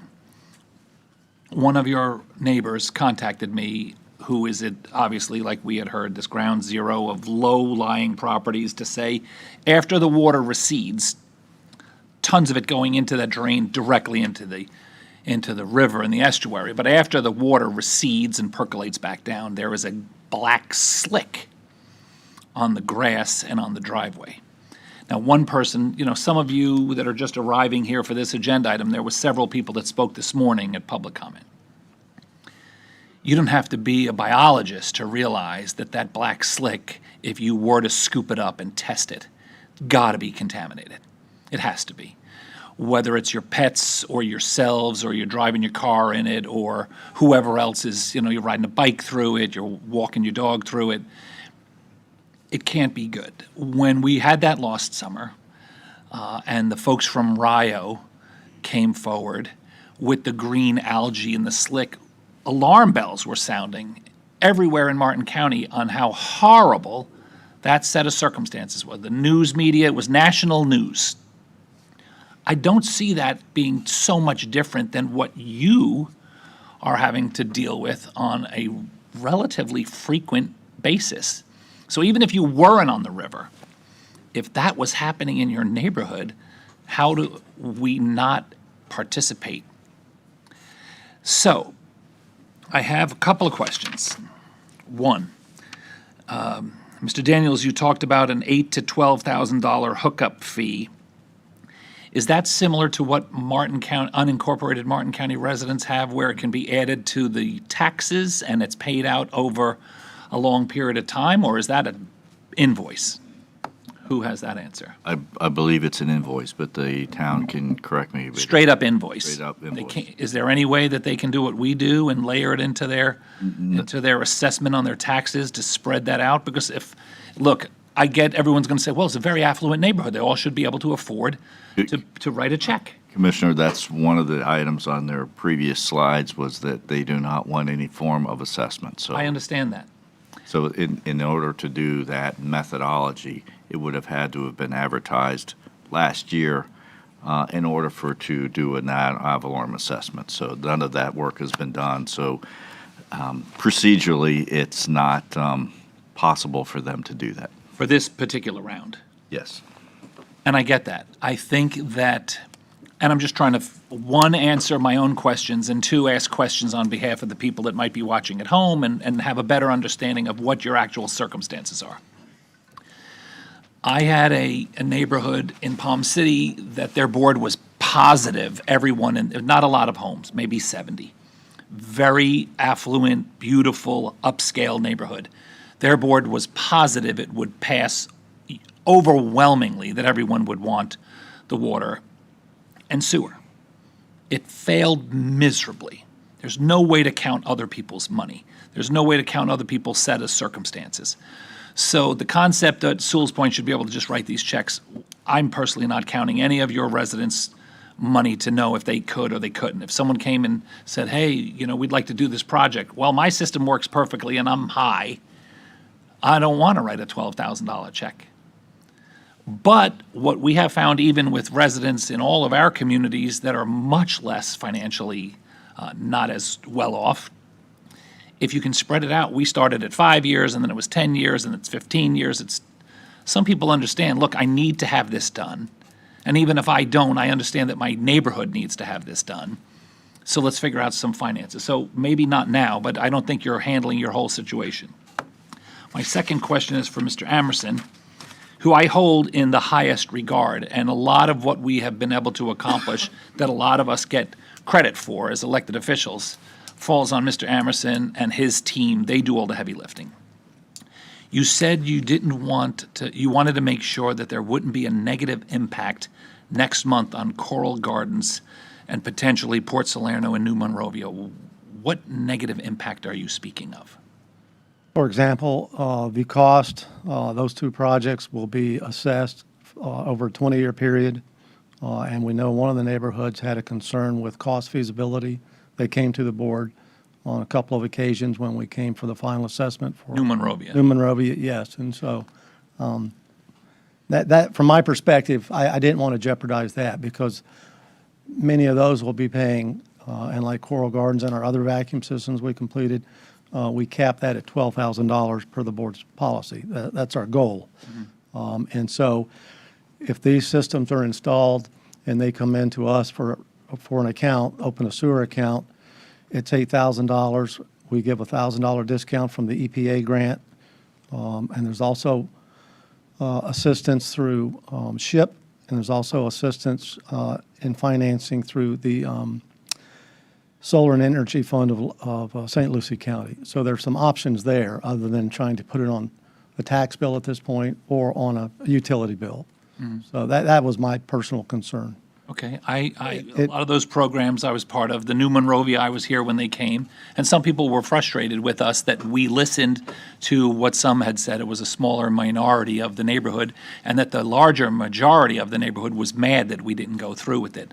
But again, our staff heard what those residents said, figured out a plan, and came up with a much more of a palatable option for them. I think in this particular case with the grants, if people from Sewell's Point could then potentially compete for those grants, is that one of your concerns? No, I think Sewell's Point I think many of them would qualify. No, I mean the little grants, like the affordable housing grants and the ones that, the SHIP.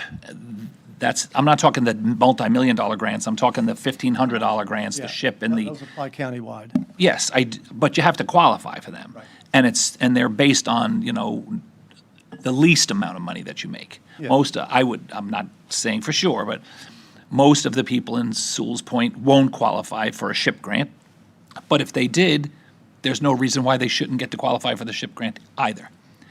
So, my original concern when I had the calls, can you put the map back up, Ms. Gordon? The one from page 12? That one. Perfect. Yeah. I think this really tells the story of who's in and who's out, so whoever put this together and did the hard work of putting this together, good for you. This morning, we heard the most dire set of circumstances is Riverview Drive, Palm Road, Kingston, and Oakwood. Can someone from Sewell's Point show me where those are?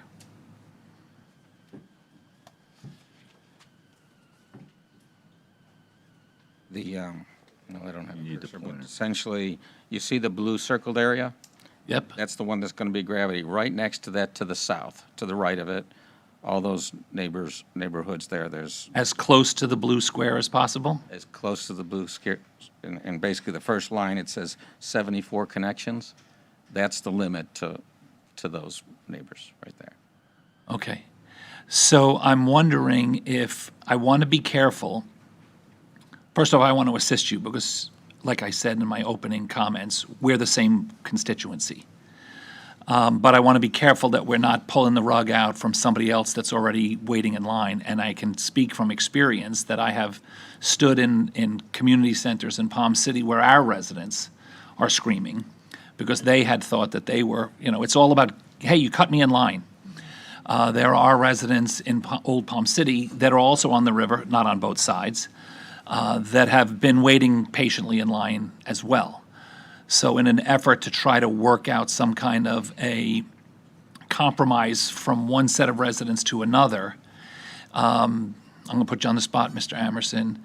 Is there a number that you feel comfortable with? Is it 134 and you can be the hero of the day and make that happen? Or is that number really cause you great concern?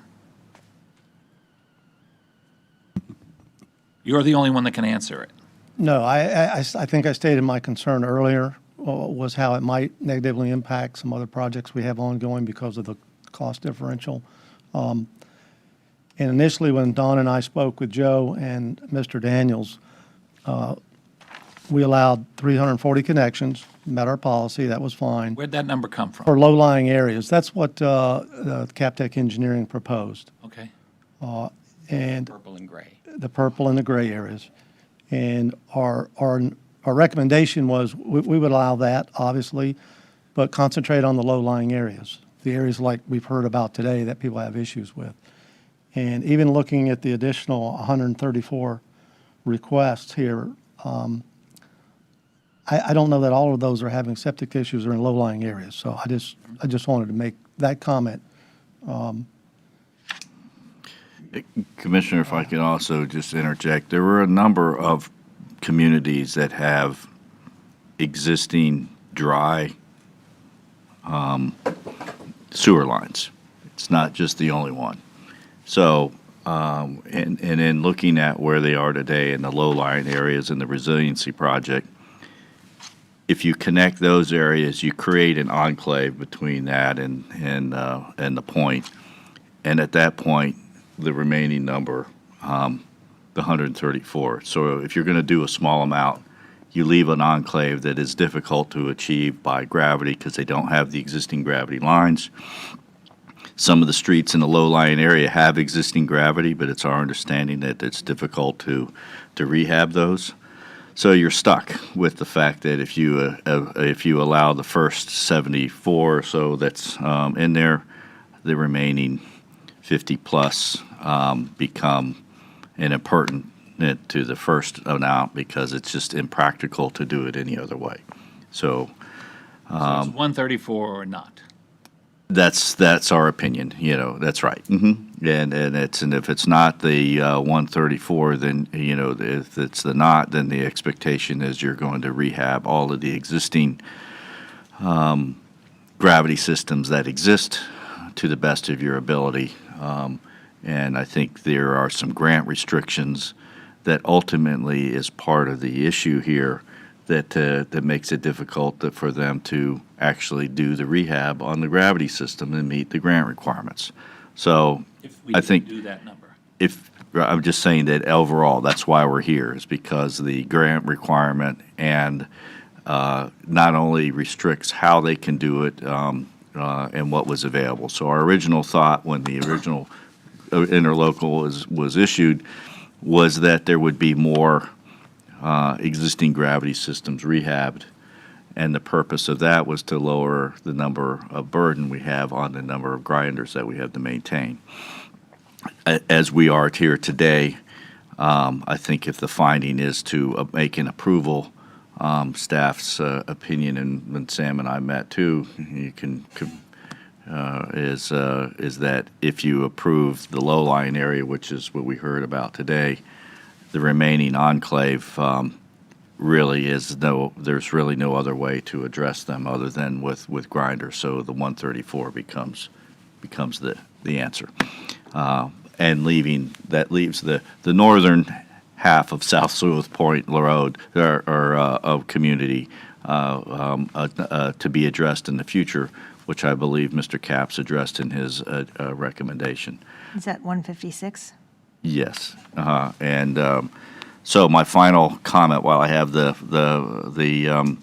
floor for a second, and that is, should the board make a determination to approve or tentatively approve the 134 before this comes back, we will need the board to make a finding to amend or create an exception for your policy regarding the number of policies, the number of grinder systems, and I would suggest the finding would have to. We can assist you with the basis of that finding, which would be germane to this particular project. Thank you. Thank you. So to wrap up my points, my comments, we just heard how that number 134 seems to be the number. My original goal was to find some kind of halfway point that we could address the most difficult of the issues. And I get this is a conversation that's been going on for quite a while, and I have had an opportunity to hear from our staff consistently, and I really value their opinion. But in this particular case, for human health issues, for environmental health issues, for quality of life issues, and for the financial well-being of our residents that happen to also live in Sewell's Point, I'm in favor of Commissioner Capps' motion. Commissioner Heatherington. We had a while back Adam Blaylock from DEP, and I thought while you all are in the room, I think it's an important, noteworthy item that sometimes gets lost in this whole conversation.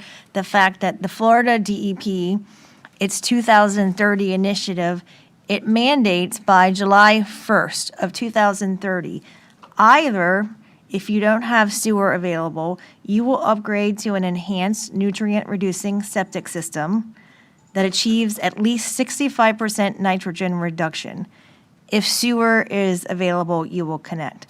The law was part of the Indian River Lagoon Protection Program, and it aims at improving water quality. That's the state's initiative by 2030. So if we choose to do nothing, the state is, I don't know how they're going to implement it, but they're going to implement water quality improvements. So I think that's an important, noteworthy item, and perhaps the DEP should be invited to your town as well to explain this, because I don't think a lot of residents realize that that's the case. Yeah, we have a cap on grinder installations for a very good reason. So therefore, we have a policy that limits grinder systems to the smaller systems to 340. It's not arbitrary. It's policy. So in 2022, in November of 2022, the Sewell's Point knew what our policy was, that our grinder systems were limited to 340. You also had a staff report that gave you 4 options. This is before you applied for the grant. So knowing this information before you applied for the grant, you were offered one option, which was all low pressure and grinder systems. It was the cheapest one, too, $14 million, even though the Sewell's Point Commission knew at the time that our policy limited grinders to 300 maximum. You knew that that was in violation of our policies. That was your first option. The second one was a combination of gravity and sewer and grinder. But the total cost of that was $25 million. Third option was also a hybrid.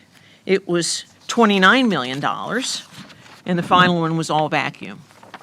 And knowing that that Martin County Utilities had an exception, had a limit on the grinders, even though you knew that you didn't come within that, the Sewell's Point Commission voted to approve that cheapest alternative, option 1, that was in violation of our policy, presuming that they were going to somehow convince us to violate our policy or to change our policy.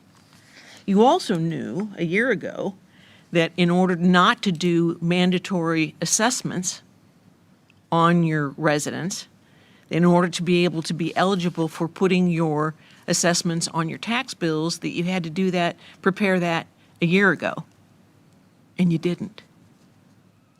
So now we're here because, in my opinion, the Sewell's Point Commission overpromised and therefore are under-delivering. And you put us in a bind to make an exception to our well-planned policy, which is a very difficult position to be in. And also, you knew that these areas were low-lying. Why on earth were they not included as the first part of your connections? Why does Martin County have to make an exception to our policies because you didn't connect the right neighborhoods in the first place? Commissioner Vargas. I think you stated this very well. I touched on it initially. This is grossly unfair to this commission to demand that we hurry up and get all this done. Hurry up, we have till June 30th of 2026. People get assessments for improvements to their property. We have a Connect to Protect program, and in a few short years, it was already stated by another commissioner, what's required by the state of Florida. But that's for less than 350 parcels where the vacuum or gravity is not feasible. It may cost $16,000, $18,000, whatever the cost is. We all have to pay whatever the going rate is. You miss the opportunities along the way, number of years. It's already been stated here. And without going into a very lengthy soliloquy about anything here, I feel very strongly that we cannot put on our director and say this has to be done right away because we made a very bad error. You paid another company, and my understanding is you didn't follow what they had suggested. You paid them $75,000 for an analysis. I have here a draft copy. That's what I have before I took office. So I had a conversation already with several of the commissioners, Mr. Daniels included as the manager. And I don't quite understand why you didn't prevent this, why you just decided, let's just come at the last moment. It's been continuous over the years, since before I got here. I feel very strongly about this, not to deviate from our program. Any further questions or comments? There's a motion on the floor and a second. All those in favor? Aye. Opposed? Opposed. That motion passes 3-2 with Commissioners Vargas and Hurd dissenting. We're now going to break for lunch. We will return at 1:30.